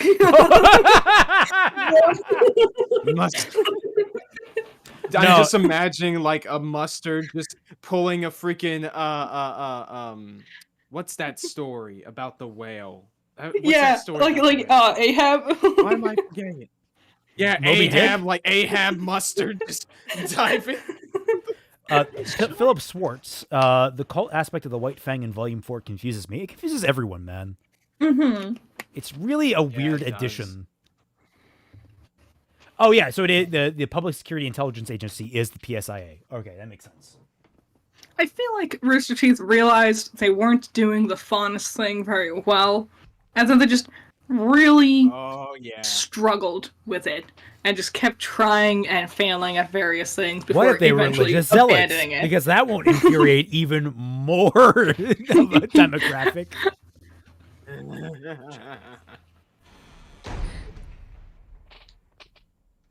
And then Blake I like how walks my away. fanfic is better written than this. And I just kept this in for shiggles. That is a very low bar. I don't know why that line read is just so good. The actor is just really good. He's a regular in anime. So yep. M3D, tell Crit to do a is it worth it for My Hero? Also, did she ever continue Hunter x Hunter? I will put that down on my list, and no, I did not. I got busy. That's the story. I did look up. I looked up scenes. I looked up Fair scenes enough. of various characters. We can put that on our enough, watch because together. Hunter is, Hunter? Oh god, isn't that also Hunter super Hunter. long? Yes. Do we have Hunter Hunter on our list? I think. Do we? Yeah, I think so. Who doesn't have Hunter Hunter on their list? You know. Not me, because I finished it. There, that was the 'Cause clip. She was thinking about Team RWBY because her mom mentioned Team RWBY. That was literally it. Like I said, you see how my logic works with this, people. Yeah, there it is, right underneath Yu Yu Hakusho and above Bleach. Oh. God damn, we have so much to get through. Yeah. Right where it usually is. Oh my god. I know you can. I'm sorry. Why? That was so sudden. Just stuck still and then move. Say that. Such an ugly volume. What's wrong? What did I say? I don't remember the actor's name. Gira's actor. He carries this scene. Dude, he carries so much. He He's in absolutely Psychopaths as like a one-off antagonist for like a small arc. But oh my god, is he fucking memorable. He is so intimidating. Just his voice carries so much. Mm-hmm. How can you still love me after what I did? Okay, well, here's the question. Here's the question. Is she talking about Gira? Well, she probably is, but is she also possibly talking about Yang? Does she feel like Yang could not in any way care about her back after what she's done? Usually when someone says, "How can you love me?" when like talking directly to a person, like 99.9% of the time it's usually referring to the you is referring to the person that is in front of them. Double entendre, double subtext. The idea of like she can't believe that someone that she has wronged so much is still showing her love and respect in the way that Gira is. Is she maybe in disbelief over it? And is there some reflection there of, is it possible that Yang could feel this way about me as well? I would argue, given what she says later in this conversation, yes, of course. But like, I'm not sure if she had at the front of her mind at this point. This is like the back of the mind sort of thing until she brings it up a little later in this discussion. Hey, That's Blake, my maybe thing. if you didn't run away when you were like 8 years old, then you would understand how parents work. Oh my god. Oscar Borgia finally gives us his part 2. For what I was trying to say, Yang would not be wondering about Blake, but it would make more sense if it was RWBY, not to mention with how Yang is dealing with losing her arm, almost die and such. Dude, you already conveyed all of that in the first part. You didn't need to send another 20, man. You could have just solidified it. thank you. Thank you. I mean, you could have saved $20, but we appreciated the $20. We appreciate that, and we understand what you're saying, and we partially agree. So I don't want to feel like Yeah. we're just backhand. Like I said, it was an option. I think it's so up in the air. Like, that's the thing with a lot of these. It's like, it could be literally either way. Should we talk about the difference between good subtlety and bad subtlety? Yes. Because, like, Yes. it's one of those things that, like, you even want, I myself have sat down and mulled over, because there are times where, like, man, it's really subtle, or it's really implied. It's that sort of thing. Like, there's not a clear answer to whether or not something has happened.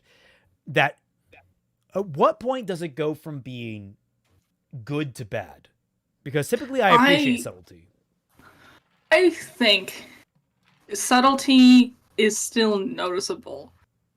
And I think a lot of the things, like a lot of the scenes, your Wasp mindset for adding some scenes into these scenes, which I understand what you're doing, the mindset that this scene might maybe, if we think about it in a specific way, might actually lead towards this kind of idea maybe, that's not being subtlety, but people will call it subtle because they want to think it's true, and so they'll use subtlety as like an excuse, basically. Yeah.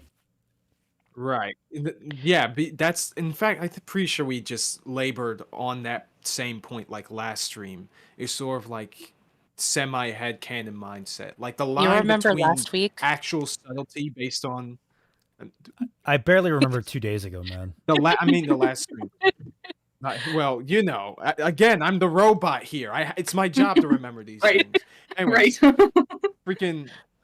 But, like, yeah, what we said last time was about this sort of mindset, because it's a very thin line between subtlety and headcanon. Because subtlety relies on at least some information on the show being put forward in a consistent way that is still apparent to the audience. That's how I sort of try to define it. Of course, there's wiggle room because, you know, there isn't really a hard line in terms of what is subtle and what isn't. But, you know, much like the laws in the United States, you kind of know it when you see it. You kind of know it when you see it. You know? I know that I can be a little bit too subtle with my writing, to the point where my editor has just completely glossed over some things, and I was like, I thought that I did a good job making this really subtle, but it's so subtle it might as well not be there. I would say good subtlety is not arguable. Like, you could miss it, but then once it's pointed out, you go, oh, rather than being like, I'm not sure, you know? Yeah.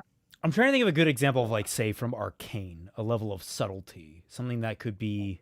Because Arcane has it does have some great subtle moments, but I can't come up with any off the top of my head.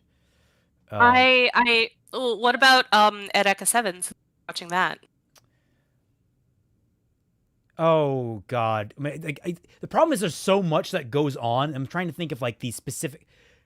You can think of the big bombastic scenes or the big moments, but like thinking for the small subtle stuff doesn't come immediately to mind.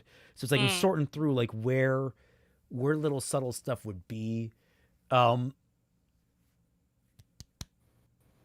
would maybe with some foreshadowing, because I remember talking to you about foreshadowing Edeka's children. Right. With the conversation with the dad. Right. Or the grandpa. I don't know if that was subtlety though. I mean, I think that was more because she it's just not got in cut your off. face. It's not in your face, but it's also kind of cut off, and it's like very pointedly cut off, and like oh, actually, it's like wait, what was she trying to say? That was more like there's something more going on there. I don't know. Well, yeah, but I would say that that's an example of how to do subtlety right. I got it. When Holland is asking what Renton saw in the dream, and Renton is like, "I saw her," and the upturn in the smirk and the expression. Actually, even before that, the expression that he had on his face indicates there's so much more going on there in relation to Renton's sister, but it's not spelled out to us directly. It's subtle. Yeah. It's maybe not the most subtle. You could say the same thing about FRWBY. FRWBY also has a lot of subtlety. A lot of FRWBY scenes definitely has a lot of subtlety. Yeah. FRWBY is a very, very gentle anime. Like, just pick any scene in, like, episode 1, definitely. a lot of like unspoken honestly, Subtle's like storytelling and directing and facial expressions is part of why I think you would absolutely love 86 whenever you get to it. It's really good in terms of that, from what I remember. I know why we're struggling to come with a definition of subtle, or an explanation for it. I looked up the dictionary definition, and it says adjective, especially of a change or distinction so delicate or precise as to be difficult to analyze or describe. Oh. Yeah. That adds up.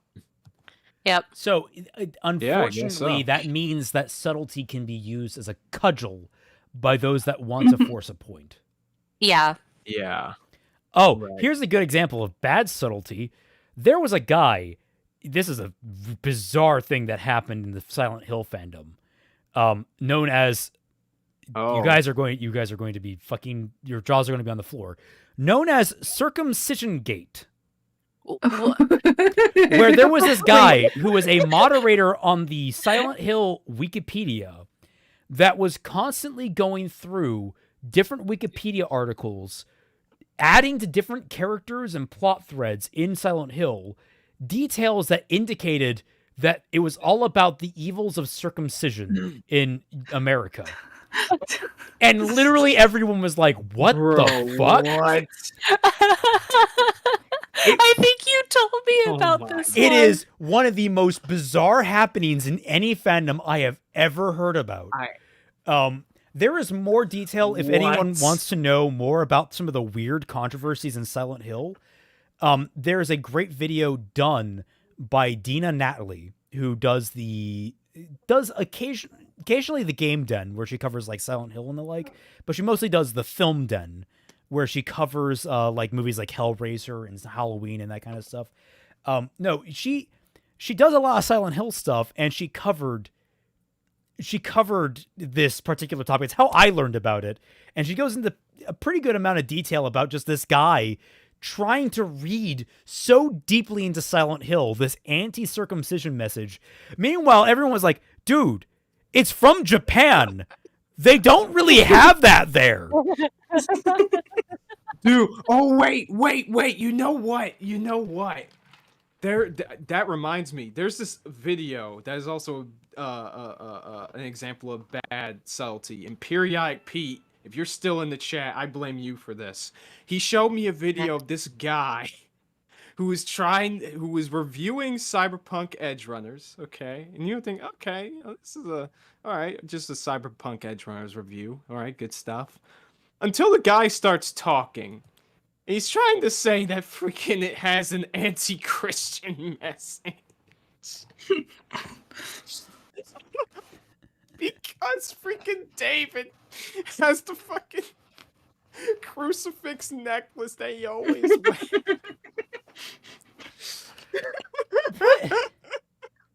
What? I like the internet.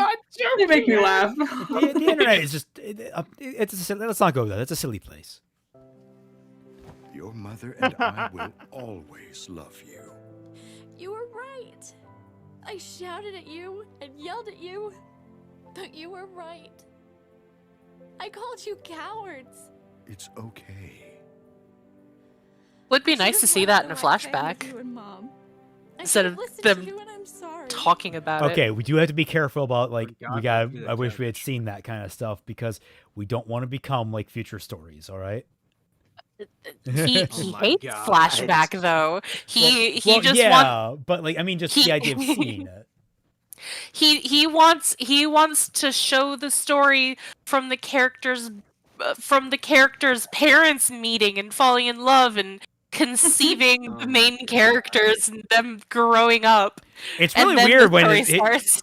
wow, your script for like them meeting and like falling in love and stuff, that's like 2 pages, and then like there's a 46-page script for the conception of Yang Blake, RWBY, and This Weiss. would- That's weird, isn't it?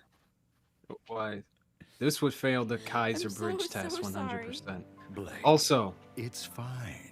Were you going to elaborate We on the never Kaiser held bridge test? anything Did you already- against you're in a our video. It's in a blood. video. I never feared you would well, feel at some point, the I'm gonna only elaborate thing that I ever too. feared was that you would fall down the wrong path. And this is I am Gira so proud to giving see you the... haven't. we I totally did. didn't rip So this from good. Uncle Iroh's speech. It was. And you pulled yourself out. You came back. There aren't many who possess that kind of strength, and even fewer that have the courage to face their demons again. Vale, Mountain Glen, Beacon. You confronted the White Fang time after time. And then you ran with your tail between your legs that last time, but you know, we'll call that a wash. Okay. I didn't do it alone. There we If you No, Yeah. if you didn't. ignore it, if you have your horse blinders on, you'll never see it. It's fine. Exactly. Which is why I wanted Yeah. to ask you. Also, Scarlet Phoenix with Why did you leave $5 said, What? "If Volume 10 truly never happens, what will the future of your channels I look was like?" going to ask that. We got sidetracked to that whole conversation. Yeah, that's an interesting question. I know I'm definitely shifting into more original work. I've got short stories in the can. I've got, I'm so deep in Artificer 2 right now. I've got an original animatic series that I want to do that we're working on. And I'm working on a My Hero Academia video. So like I've got content that I've coming, so don't worry about that. It's just, I don't know how popular it will be compared to my RWBY content. Right. In my case, I already got a whole bunch of non-RWBY related things in the works and I've been working on weaning people off of that since the very beginning of my channel. Because even before all of this hoopla, I always knew this show ain't lasting forever. I gotta set people up with, and I have other opinions about other shows, about other things that I find interesting that I feel like I can add the conversation to. I got another video that is non-RWBY related going on like this month, and I have a long list of a shit ton of other projects I'm gonna be doing on my channel. So it's no big deal. I tried to do that with Raymond in his channel, but he's more like fixing Ruby Go Burn.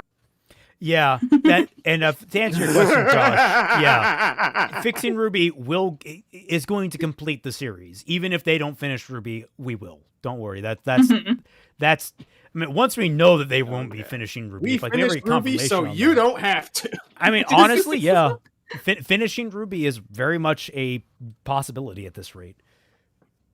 Yeah, but yeah, you don't need to worry about that. Yeah, at this point. And I've been doing Magical Girl stuff, lots of Monica Magica, Korra. I would probably still talk about RWBY if I ever have ideas to talk about it, but once the show ends, it's mostly just finishing up recaps or doing rewrites or stuff like that. Because eventually it's going to be like, well, this is beating a dead horse, and there'll just be no more conversation to have. Here's an idea. No. All right. Yeah. RWBY characters, but if they were in Madoka Magica, how would they be?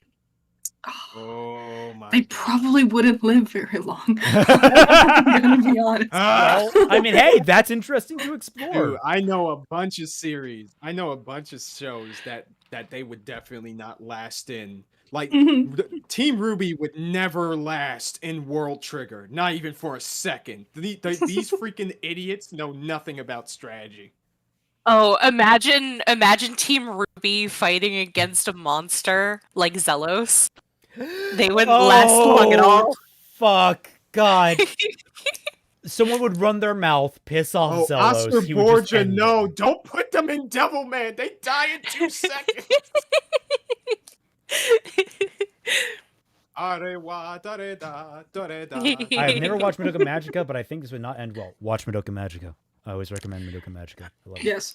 100%. I'm glad that I finally got to see Madoka Magica. It was I watched 3 Yeah. episodes of it so far. I'll watch Critter. the rest later. You need to finish watching Princess Tutu. I will sit you down properly and have you do. Oh yeah, I was going to, and then my subscription to Amazon Prime ran up, and then I forgot, but I got it again, so I can totally do that. Philip Schwartz, there should have been a Grim cult for RWBY to fight. They know that Salem's existence despite Oz's efforts to worship her in the Grim Priest Tyrion. I don't know if I would go so far as I know about Salem, but that's not a bad idea to have a Grim cult. That'd be cool. Sparty says. Honestly, given how ill-equipped. Oh, go ahead. Sparty says You finish that, characters I'll in say- RWBY characters in Jujutsu Kaisen. How would they fare? I don't know. I don't watch Jujutsu Kaisen. Like they would croak in 2 minutes. JJK is up there with JoJo's right now. That it's so annoyingly popular that I'm just like, I don't know. I don't care. I don't give a shit. You see, you should have been like me and read it before it was cool. Yeah, but then I read the thing that I read that was before it was cool was I'm in love with the villainess, and that got a shitty adaptation. So I don't have any hope anymore. Okay. Yeah, and then I have like in Snow White with the regards- red hair, who only got 2 seasons, and then the manga I think is on like volume 28. Oof. Yeah. How would RWBY fare against the dragons from Vox Machina? I don't know. I don't watch that trash. They would suck. I'm They kidding, would I'm kidding. absolutely die. I'm being spicy. I don't like listening to other people's D&D sessions. So I know Do you that's play D&D? What? Do you play D&D? Yes. Listening I do listening as to well. other people listening to people's tabletop stories is the worst. Well, I say that as I had asked Raymond the thing went I was gonna say, like every single week. Listening to tabletop stories is fine, but watching it play out in real time is just not something that I've a big interest in, because you get a lot of Understandable. just not things interesting happening. Mm-hmm. Although I do recommend, if people want to look it up, if you want some good D&D stories or good like tabletop stories of just fuck shit going down, Spoonie, the Spoonie one, Noah Antweiler, who was big back in the day for internet fandom reasons, has a series called Counter Monkey, where he talks about all of his D&D stories. Some of those get absolutely hilarious. Some of those get fucking dark. Like, it goes places, man. He has some great stories to share. I highly recommend them. Anyway. To answer the question, no, they die immediately to any of the dragons, by the way. They would 100%. They would survive. So here's a little spoiler for Artificer 2. People complained in Artificer 1 that I scaled the technology pretty quickly, which in fairness I did. He comes across at least one full-fledged dragon, maybe more. And you're going to learn why maybe scaling the technology that fast wasn't really necessarily going to save him. Dragons are fucking terrifying. Anyway, let us continue with RWBY. Like Rooster Teeth isn't. Why did you leave your friends behind? Why do you leave your friends Oh behind? no, I'm on the wrong tab. Oh, as soon as we're about to get into some meat of the conversation, guess what happens? Yeah. That's an alarming problem with Rooster Teeth fighting. They will cut away when they're just getting to the most important information. Also, they're terrible with dialogue. They are. It's horrible. And They timing. They never focus on the important elements of the dialogue, but then they always gotta go back and talk about like the meaningless portions of the dialogue. It's like, prioritize your dialogue. You only have so many minutes. Yeah. Imagine, like, this might not be the healthiest advice, but imagine your character is talking to a fucking therapist. All right? That might help you get to the important parts of the dialogue. Just saying. Yeah. It's always an excuse for exposition rather than emotional growth. Yeah, that is majorly a problem. I really don't like you. I wasn't talking about your actual balance. Although, that could use some work too. Well, maybe you should have taught her properly. I thought you were her teacher at Signal. I saw your tournament fights. During the Vital Festival? Let me guess. I was sloppy. No. You were predictable. And stubborn. And There's a maybe thing little bone that I don't like So that line Yang had, let me guess, I was sloppy. It reminds me of a line RWBY has in Volume 1, where Yang is like, you should try making new friends. And RWBY goes, ugh, you sound like dad. The dialogue implies that Tai Yang is this, like, naggy, like, overbearing asshole, Doting but none of his father. actual dialogue But hints he's towards not. that. Yeah. Well, no. I feel like that was more before. I give credence or a pass to that line because especially seeing his characterization here, and actually seeing him in Ice Queendom. I think he actually mentions this where he's like, "You're gonna make so many friends." He's kind of like, "You're gonna make so many friends. You're gonna be kind of like how Yang was so excited for her in the first episode." I kind of got that he was a little bit like. Yeah, you're gonna make. He's trying to like reassure her, and she's more just feeling constricted by what he's trying to reassure her with, and like so, Yang being a little more pushy on the subject is just bringing that to the forefront. That's how I interpreted it. It could just be subtle. Maybe I just don't like Tai Yang. Maybe I think he's boring. I think he's a worthless character. Yes. I think actually this is the one scene where he really shines. I actually think in Volume 4 is where Tai shines. It is the only time he gets to shine. But yeah, like he has two good scenes with Yang, two really good scenes with Yang. At least, okay, really good. Okay. Yeah, but you got to think of conservation of characters, and that's why I initially got rid of any character in the show that I couldn't immediately think of a place to put them, and why Neo only came back as a classmate to Team RWBY, because that's where she honestly belongs. Because you have superfluous characters, what are they gonna do? Do these characters have any meaningful reason why they're in the story? If not, nix. They're worthless. Because of Tai Yang's uselessness, Yang and RWBY now no longer have a father. They have now been born by miraculous conception, and they are the actual godchildren of their world. Well, just keep him off screen. I mean, they do that already with Summer. I don't mind Tai. I wish they utilize his time a little bit better, but I don't mind him as a presence. He's just give him something worthwhile to do. Give him something worthwhile to do. Don't let him exist at all. I'm sorry, I am very strict with characters in stories. If they don't have a purpose, then they don't need to exist. Then they don't need to live. Yes. Just phrase it differently. Speaking of Neo, pulls out the shotgun. Speaking of Neo, there's more art.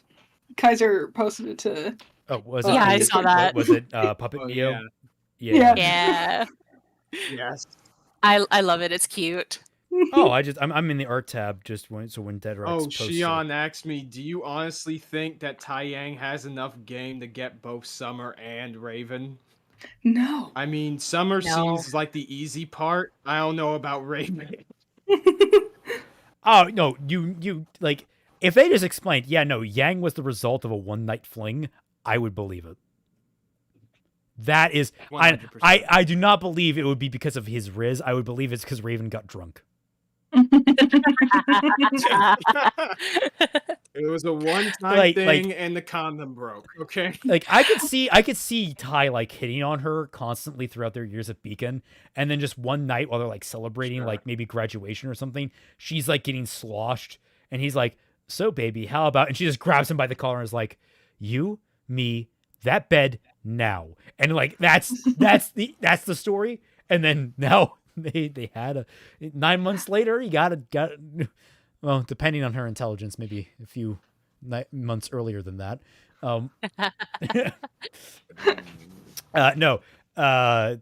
that's a dark joke. Anyway, I will just say, I always found it really hilarious that Raymond kind of fought me a little bit when I told him initially that I was nixing Neo Fractured Fairy Tales. I love Neo. She doesn't do much, but I love Neo when they make clip like mine. And it would work so much better if his sidekick was Penny, because he salvaged her from the train. Josh Thomas, more new. Kaiser showing. My headcanon is that Ty's semblance is attraction. This allows him to pull people. That's the joke everybody makes. Be original, people. Show some class, okay? You know what? Somebody DM me. Somebody send either to the Tundra or in the chat some good Tai Yang, like Raven backstory fan fiction, and I'll be convinced, okay? That actually that'd be content interesting. up in here. Anyway, actually, one of the things I'm planning on doing with the channel later is maybe like reviewing like some fan fictions people send me based on the show. Oh, buddy, I love how we got a list. I love how every member of Team Stark is important to the story except for Ty. My sister, twins, she actually had a comic, and she was setting up Ty and Raven. It was like them back when they were going to Beacon.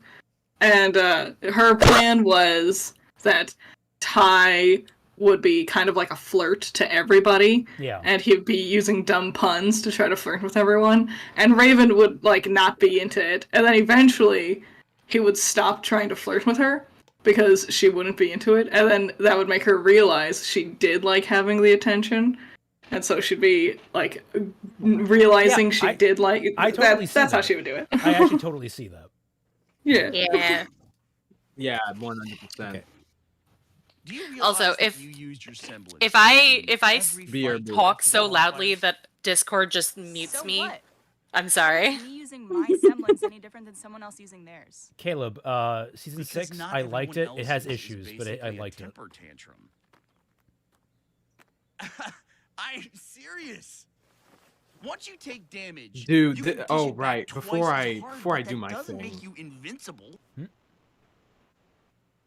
Well, yeah, she didn't overuse her semblance during the freaking tournament, though. Yeah, she uses it like the same way she once. does after this point. What is even the point of this? Yeah, it's one of the unfortunate. dumbest plot points. like it's unfortunate that this is a pretty good lesson when you take it in isolation, and in the greater context, it makes no sense. Yeah. Because it doesn't. It was never a problem for her fighting style. It's never acted like it's a problem for anyone else to overuse their semblance like she is or whatever. And then after this, even when she's fighting smarter, it still involves using her semblance all the time. It's so stupid. Yeah. It's great when you're in a bind. Oh wait, by the way, is she thinking about Yang in this? Sorry, are you thinking about Blake in this scene? Yang is thinking about Yang in this scene. Yang is thinking about Blake in this scene. Anyone thoughts on that? Anyone? There's been so little Blake and Yang action that we haven't even really been talking bees for the past like half an hour.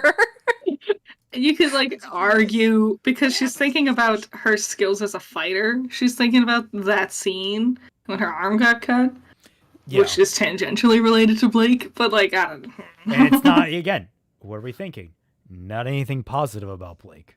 No. Yeah, especially because the conversation turns to Raven, which Yang doesn't have a great opinion of I was Raven. gonna say, I think when they start talking about Raven is where it really kicks off for this scene. Stronger. What then? Now you're Because just weak and tired. once they do, that's where I think you start getting a kind of a double layer where it might be talking about Blake too. Everyone else, whether it was with your smile or, well, I remember your I first. just realized they just write Tai Yang exactly the same as they write Gira. They don't. I hate their dialogue. Every dad figure is like a wise sage. I will exactly say how to save the day. the voice actors at least make it feel distinguished. Like the writing might be the same, but I do get a different sense of character from both Gira and Tai. True.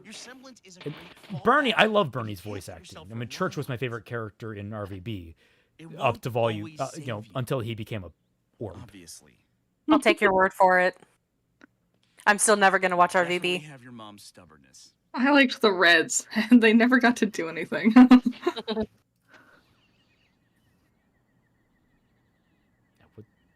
Oh, this scene. I definitely think Blake is thinking about Yang right now. Blake?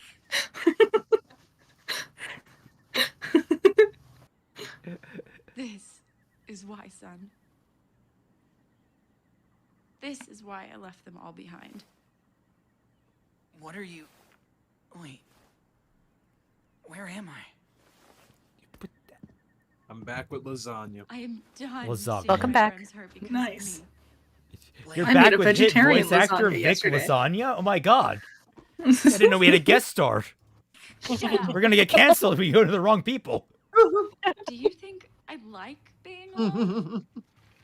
Every day I think about them.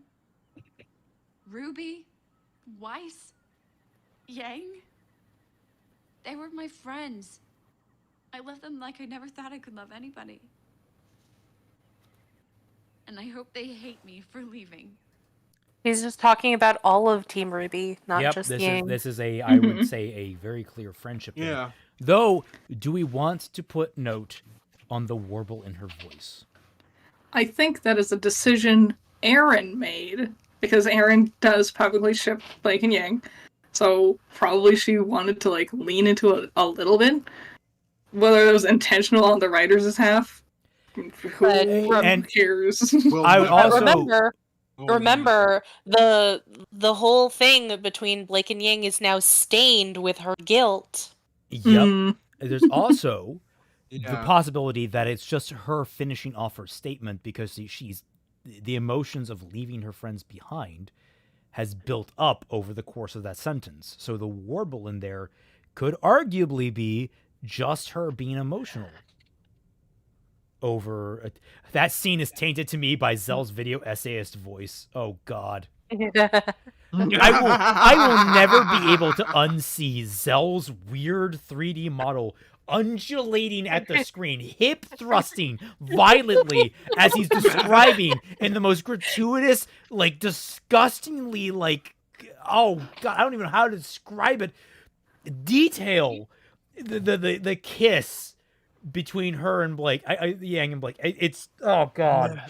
Well, I don't understand why he thought that the hip moving was a good he doesn't idea. make an impression. You can't say he doesn't make an impression. When the impression is in the shape of his fucking hips hitting the screen? Yeah, I say so. From one animator to another, I have no idea why he thought that the hip thrusting or the hip movement at all was a good idea, like in the way that he animated it. I don't understand it. Dude, it reminded me of the humping robot from Robot Chicken. Everyone thinks they can help me, but they can't. You saw Ilya last night, and she's not even the worst. No. What does that mean? We don't see anyone else. She's not the worst. Well, there's no one else. I made Bitch. my choices, and I'll deal with the consequences because they belong to me. You think you're being selfless, but you're not. And here's Son being a chat. That chameleon friend of yours got me pretty good. But I'd do it all again if I'm in protecting you. Why? I can promise I would say the same. Why do you like her? She literally slapped you. Sure. And not in like a But you meaningful don't get way. to make ours. When your friends fight for you, it's because we want to. So stop pushing us out. That hurts more than anything the bad guys could ever do to us. The bad guys. Also, I have to ask, did the lance go through your shoulder? Why do you have a patch all the way up it? Whoever patched his band-aid is like really shit. They're like, God, I don't know what I'm doing. Blake. No, it was totally Callie, and she's just like constantly drooling. She can't focus. She's just like, oh. He's like, no, I have to take his shirt off. You don't understand. I need to see. We got for the wound, yeah. I like how the last 3 scenes we've looked at, it's been Blake and Yang being sad and emotional, and then a man has to tell them to like get a grip on their emotions to be better for themselves. Holy fuck. Good job. Holy fuck. Don't tell that. Exactly. Don't say that to Lilith. She will freak out. Oh my god. I'm pretty sure she already freaked out about that in one of her videos before, from what I remember of some of the tweets. Lilith had videos? Nah, one of mine. No. I'm saying, I'm pretty sure, like in one of Critter's tweets, Lilith mentioned that time that Critter said that in one of her videos. Oh. I'm pretty sure. Yeah, no, we're maybe I might be misremembering because the chick's all over the. I'm disappointed. She's crazy. I need to check. I wonder if Lilith has picked up on any of these streams or if she's just been pleasantly ignoring us. Which I'm happy either way. It's just I kind of like a little bit of discourse around this topic. It's so fun when she just gets mad at nothing at all. Nothing at all. When she gets mad at things that RWBY also does. Yeah, when she gets mad at things that RWBY also does, but because Raymond did it and fixing RWBY, suddenly it's bad. Yeah, it's wonderful. Like it's like the fucking I don't know. There's a type of test, like a comparison test, simple or a bias test, I guess. The easiest one in the world. If fixing RWBY did it, but RWBY also did it, fixing RWBY is the one that did it bad. Yes. Yeah. Even though they're exactly the same. Wizard girl, it won't be for you. It'll be to get even. Like how she complained about Adam in your version being formidable. Yeah. Even though Adam was also formidable in the OG. Oh dear, would you look at that? He's awake. You already did that joke. It's not funny if you do it twice. This is we're not going to cover Not with that, dude. Knowing the pace that we take things, it would be too slow. Because Volume 5 it has at least one significant conversation in relation to Bumblebee to actually go through. But I just want to take the time here. For that one. Volume 5 is 3 hours and 30 minutes and 26 seconds. This is the volume where they have the dramatic reunion between Blake and Yang that basically kickstarts everything we see in Volume 6 onward. The amount of time they spend on even potentially thinking about each other. Potentially. Again, this is a completely potentially not even confirmed. Is 7 minutes and 46 seconds. That is 3.69% of the volume. That is so. There is so little Bumblebee in the volume where they reconnect. Well, to be fair, nothing happens in this volume. I don't know how it's 3 hours and 30 minutes long. I think it's. I'm pretty sure it's. I think the only volume longer than this, I think, is Volume 8. I think this is the longest. Every time I think, like, how could they have possibly filled up so much time when there is nothing going on? Like, how did they manage that? Then you remember Twilight exists. Then you remember many YA books exist. Then you remember RWBY Volume 5 exists, and you're like, oh, yeah. Then you remember many light novel adaptations exist. Yeah. For the record, Zero Connect, just because like people, for those who don't know, Keith, the relatively prominent RWBY fan artist, he actually was commissioned to basically watch Fixing RWBY Volume 1, and he had a lot of thoughts on them that didn't sound very positive. However, for one, we had a very nice conversation in openly about it. Not a very long one, but a nice one. We're fine. We're cool. Nothing bad about it. And I actually did watch his stream and how he actually went through watching Fixing RWBY. Oh. One, it is very clear he has not watched Volume 1 of RWBY in a very long time. So issues that cropped up that he complained about were already present. Two, when he was going through, he was constantly being egged on by someone who was very much a FRWBY hater. Someone who really, really hated FRWBY. Like, they were very much, every single choice I made that wasn't, immediately obvious why, was immediately criticized by this person, and Keith just kind of went along with it, because Keith was also doing art on a second monitor at the time. He was only paying half attention to Fixing RWBY. So he wasn't necessarily giving it his all when it came down to it, and I don't blame him for that. Not everyone has to watch my stuff. Although I will say it's very sad he missed what is possibly the best animation of Weiss in the entirety of Fixing Volume 1. Like, he just looked away at the wrong fucking time, and knowing that he adores Weiss is just, it's a shame. It's a shame. He would have loved it. She just, it's just at the end of the fight with RWBY, she has this little hair flip that's so fucking cute. That's sorry I did. But he also, when he made his post on Twitter, it was immediately following it, and again, it was just in like reaction to all these different thoughts that just kind of spilled out of his head that were also being informed by this negative voice in the crowd. I don't want to say he was completely swayed by them, because he was definitely making commentary on his own. But there wasn't anyone. There was one person in the chat that was seemingly neutral and balanced on FRWBY. There was no one going to bat for FRWBY to balance out a negative voice that was kind of honestly spamming chat. So it was just not the best environment, I think, to watch FRWBY. Guy was obviously doing his own thing. I have no animosity towards him whatsoever. I've reached out to him. He hasn't reached back to me, but I would love to sit down and actually talk to him about Fixing RWBY and about the nature of fan projects in general, since he runs a lot of different art collabs. Yeah, that'd be cool. I think it'd be really cool. I think he seems like a chill dude. Oh, really? Yeah. It's really a shame.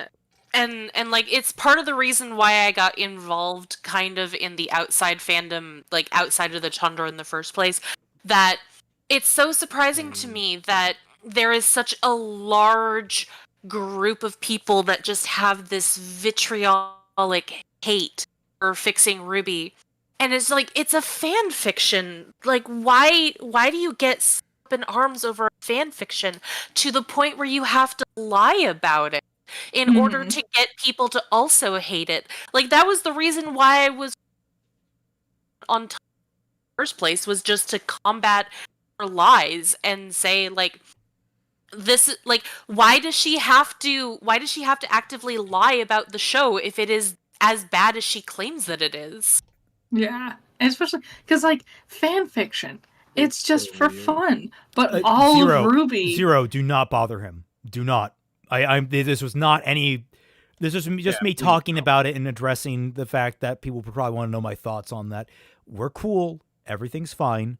Don't go bothering Keith at all, please. Even if you're with the best of intentions, even with that, don't he's bother him. definitely.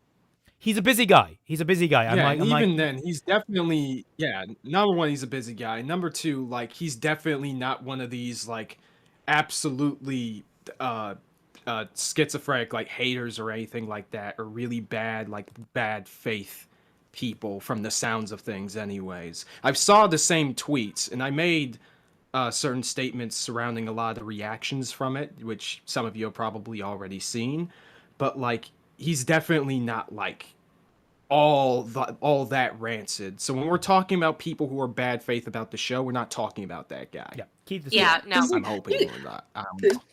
Not everyone has to like Fixing RWBY. Like, there are parts of it that even I don't like. Yep. Usually the later stuff. It's usually the Malachi twins. I don't like the Malachi twins. But to be fair, there's stuff that I don't like. There's stuff that I reflect on Volume 1. I'm like, man, I wish I could have changed that. That happens all the time.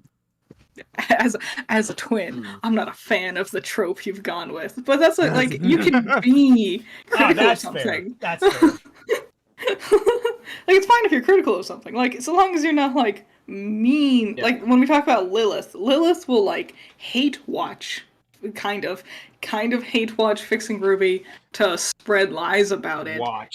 For the sake of harassment, basically. She wants to be just informed enough to have a kernel of truth to everything she says, but then she will just manipulate it completely out of warp. Yeah. She goes absolutely schizo mode. It's so crazy. Like, it makes no sense. Like, here's the thing, right? I have my own criticisms towards Fixing RWBY as a whole, some of which I am planning certain things for in the future. And I even know somebody who is making a... Well, we'll see what happens. But there is a friend of mine who is currently working on a big, fixing RWBY critique project of their own. And I see the dichotomy between that person's critiques and people like Lilith. It's like, it's not even night and day. It's like from here to fucking Pluto. We're dealing with two different species of people who are experiencing the same thing. There's a difference between people who actually want to go at this from good faith and those who aren't, Yeah. And there's also people who, like Haku said earlier, there's the people who hate fixing RWBY simply because it has fixing in the title. But what, like Critter said on Twitter, as well as Cal. And Cal went off on that. I was laughing. Yeah. Like people hate. Yeah, she's definitely based. Like people hate on these projects whether or not they have fixing in the title, regardless. So like it's a baseless, it's a toothless criticism, and there's also other people that I find really annoying too, who are like, well, it's not what I would want to do with the series, and it's like, well, yeah, because it's not you writing the fanfic. Write your own fanfic. Don't whine that somebody else didn't do what you wanted, your ideas. I honestly, I love. All right, this is Kaiser Nuclear. I have come to just love real quick. anyone. Sorry, I won't just make it this. I'll let you know it. I come to love people that say I hate it because it's called fixing, because my immediate counter is like, what should I have called it then? Yeah, it's always some convoluted long thing like the way I would have gone about. Ever. That would have gotten you 0 views as a result. Dude, let me tell you something. This is me going Kaiser Nuclear right now. The rest of you guys can disavow me right here, right now. Done. Don't care. This is my honest opinion. Okay? If you honestly look at a freaking title of a fanfic or video or whatever, and you're not only just going to, change the channel because it's not your feel, because there's nothing wrong with doing that. But if you honest to God think that this series is going to be some kind of weird spite-driven and just use that as a cudgel to say bad shit about any fixing, not just Raymond's. I'm talking about stuff like fixing Kingdom Hearts, fixing Naruto, whatever the fuck. You are a child. You are a child, and your dad left you. Oh God! All right, that's a level further. Respect that whatsoever. I see it as a level of projection, because that's what people like. It really is. It's what they would do if they were titling something. It would be a spite-driven thing, because they see the things that they like, they see them as perfect or great or unneeding of changing, unneeding of growing, unneeding of anything. I said like children. Yeah, like children. They don't have a refinement of man, I really like a lot of what this is doing, but there's a lot of flaws here that need to be addressed for me to really enjoy it. I mean, that might ultimately be what I come down with My Hero Academia. I really love a lot of My Hero Academia, but there's already flaws and cracks shown even in the very early chapters. There are issues with My Hero that might overall undercut either some of its themes or its characters or what have you. But at the same time, a lot of what it presents is presented so well that I can't help but love it. So it's there's a lot of energy going on there. Yeah. And a lot of some people feel like they don't realize that nothing is perfect, and you can criticize something for anything. There's criticisms that Raymond has of Eureka 7. There's criticisms that he had of Birdie the Mighty Decode when we watched it. There's that he had of even Fruits Basket, which I think is one of the anime that I've shown him that he loves the most. Yep. It's a damn near perfect anime, but it stumbles out of the fucking starting gate. Yeah. It's something hard too. Yeah. And I can understand, because if I think of something that I do think is perfect, and I can't personally think of how it could be done better. Like, for example, this is going to be a random one. Brandon Flowers' music video for Only the Young is my favorite music video, and I can't personally think of a way you could improve it. But if someone else took a stab at it, I would still love to see it, because my idea of perfect isn't everyone's idea of perfect. And then I get 2 music videos. It's the 2 cakes meme. Where it's like, yay, 2 cakes! Yeah. All right, I'm going to do something a little bit weird. I'm going to turn off you guys so I can show the Discord properly. Yay! I'm Goodbye. excited. Yeah. Goodbye. Yeah, I'll turn off myself Goodbye. too, so it's all fair. Goodbye, Damien. I did it all for you. You should show the images from last stream too, since you didn't get to show them. Right, then. That's smart. That's smart. Yeah. Scroll all the way up to. Okay, there we go. Just making sure it was starting with the general abuse. Okay. Hopefully we didn't make too many posts. No, I can. In between then. Hopefully I can just scroll right past anything that might be weird. I don't know if we said anything weird, but I'm just making sure we don't. I think that it was mostly just us talking about fractured fairy tales and trying to schedule. Yeah, and trying to schedule. Me talking about fixing my doorknob like a champion. me talking about breaking the doorknob at my doctor's office. Yeah, how? I'm still trying to figure out how in the world would that doorknob even split in half? I have no idea. Like there was 2 ladies that were coming down the stairs after me, and I was just such in shock. I just stood there until they came down, and then they saw me with the handle in my hands, and they're like, "Whoa, super." Crop pad. Just make sure I can get this nice and. So let's see. Left about 1,000. Yeah, that'd be good. Right about 1,000. Yep. Bottom about 500 maybe. Oh, the sounds of Phoenix mumbling to himself. Like I said, I've been taking a lot from Deku. All right. I hear it all the time. I was about to say he's got that Deku syndrome. Right, it's so tiny. Zoom in, damn it. Why is this not letting me drag better? There we go. All right, there we go. That's not perfect, but we'll make do. All right. Yeah. So, this is the RWBY is an abusive. We're all abused and like. Critter's the battered housewife. Raymond is the. No, Raymond is the very masculine YA female protagonist saying I can fix him. and then Kaiser and I are the children going, why are my parents so abusive? Mommy, Daddy, please stop fighting. And then we got the hard thrusting and the freaking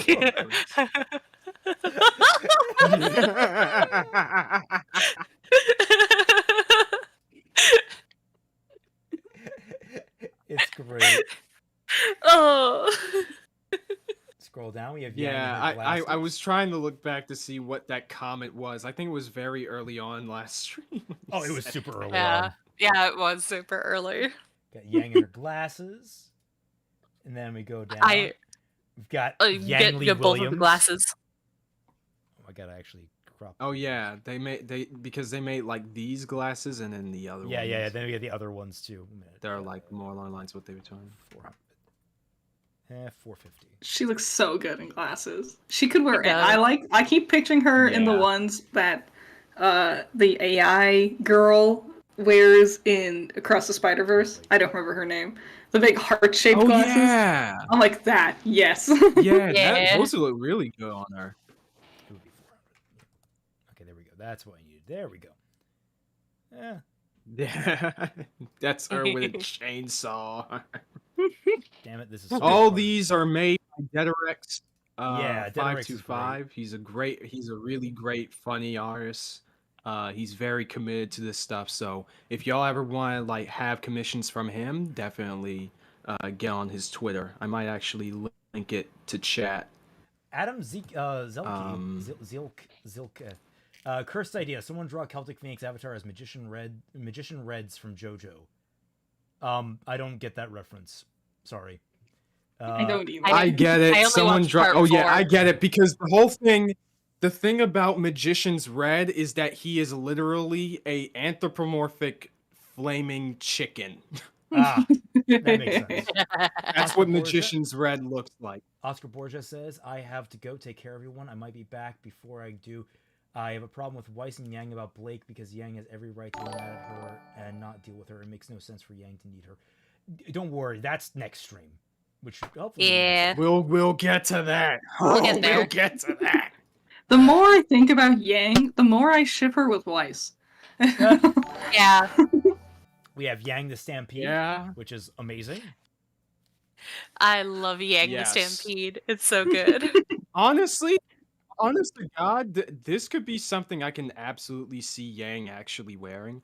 I don't know if I ever seen, because there have been a lot of like crossover outfit fan art over the years. I don't know if anyone's made one of Yang in Vash's outfit, but if there is or someone wants to make that, definitely send it to me. Has anyone made a RWBY crossover AU with Trigun? Not even a crossover, but like just a Trigun AU where like more Yang than likely the Stampede. That would be interesting. Oscar Borgia Jr. I Also don't person know who draw about that. Yang art. They look good and beautiful. Love it. Take care, everyone. Take care, Oscar. Bye. Bye. Yeah, it's Deaderex 525. Take care, man. Scrolling down. I keep watching the streams afterwards, and I just to look at the chat if like whatever we miss. There's so much talk about Digimon that I happen just because we're talking, and then I'm like, like there were questions or things that I could have talked about. Saito-kun called. He wants you to talk to Critter. Lol. What? What? He wants to talk to you, Critter. Saito can talk to they're in the Sketchy Huntsman together. They can talk together. Yeah, they're in many of the same. I've seen them in the same Discord. What? Also, I think we've DM'd on Twitter once before to ask clarifying questions about the OC challenge or something. And this is, of course, Twilight beating me to get an actual editor, which is fair. Yep. Yeah. Or me needing you to do any of our projects together at all. Literally anything. Yeah. We talk about battered housewives. Raymond is a battered housewife with us. Well, with you specifically. Well, maybe if you channeling my inner Adam, maybe if you just behaved. Oh God. So there's Team Jacked. Moving on from that topic. It's so good. Yeah, I love it. I love what we're all wearing. Prime glory. I love how all of your hoverboards are color coded to your characters, but mine is just the pink one.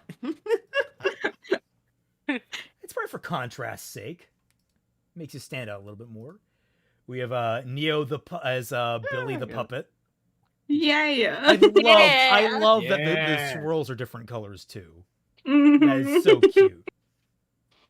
Oh, what Digimon partners would I give to Team RWBY? I actually already did that, but I only shared it to Raymond and the other men. I had even coordinated them with the tags and press season.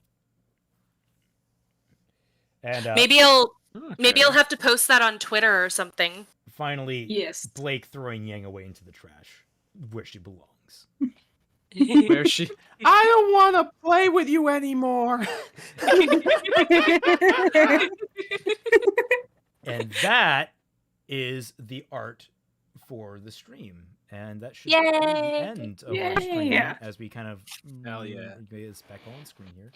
I hope you all had a fun time. I'm liking these streams. These are a lot of fun. These are. Me too. I was worried that like, man, we're gonna be so zero focused on Bumblebee, but we're finding a lot of just strange and unusual topics to come across. Yeah. Last week before we started the stream last time, the night before, I had a dream that we were all together because I was so excited to do stream. But I don't know what Twilight and Kaiser looks like. Or... So it was just like Mega Man X. Oh. So Mega Man X, Sakara, and then just me. Just regular old me. Just regular. Just a bird. I only know what Twilight looks like. Okay, just regular. I don't know what any of you guys look like.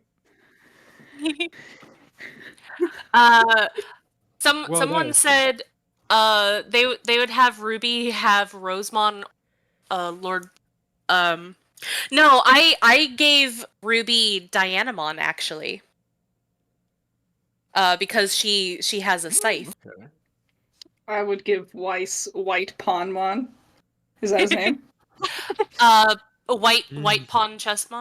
Yeah. Yeah. Yeah. I gave her oh gosh. I'm blinking on its name.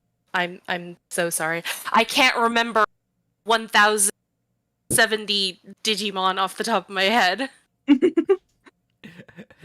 Fake fan. I know, right? I'm not the queen of Digimon just yet. I still have ways to go. Oh, someone gets Gulliver. God. Gulliver is not a Digimon. Dude, he's so cute.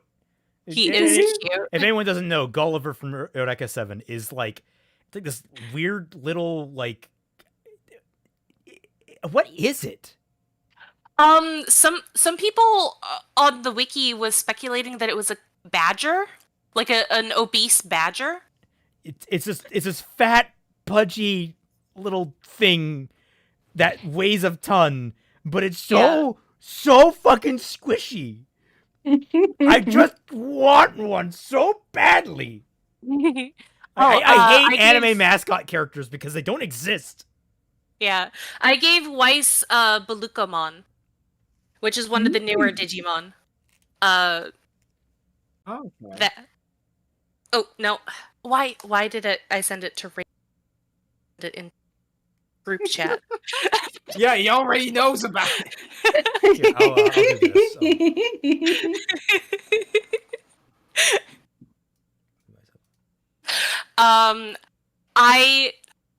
I was really happy about the Digimon that I gave to Pyrrha because I only gave a rookie Digimon and then Digivolution to Achillesmon, and that's because she dies. Nice. Oh. Nice. Anyway, I think we're going to wind down here. I am starving. We've been going for 2 hours. It's dinner time. It's the shortest stream so far. And it's only, well, yeah, next one will probably be the shortest. But then after that, oh God, we're going to have to go like... Strap in, because Volume 6 is where shit hits the fan. Yeah. Everyone, thank you so much for joining us. I hope you all had a wonderful time. No, she did not give Pyrrha Leomon. I believe I did suggest that, but she had better arguments. Yeah, no, I gave Pyrrha Achillesmon, which is a new Digimon that came out last year, I believe. No, the year before last year. And Warp Digivolve from the rookie form into the Mega form, and she doesn't get any development for Digimon because she died. But yes, thank you all so much for watching. I hope you had a wonderful time. We all love doing this, and I hope we'll see you all next week. We're all looking at next week. We're good? Yeah. All right. We'll all see you next week when we hopefully cover Volume 5. Until then, I'll catch you all on the flip side. Bye!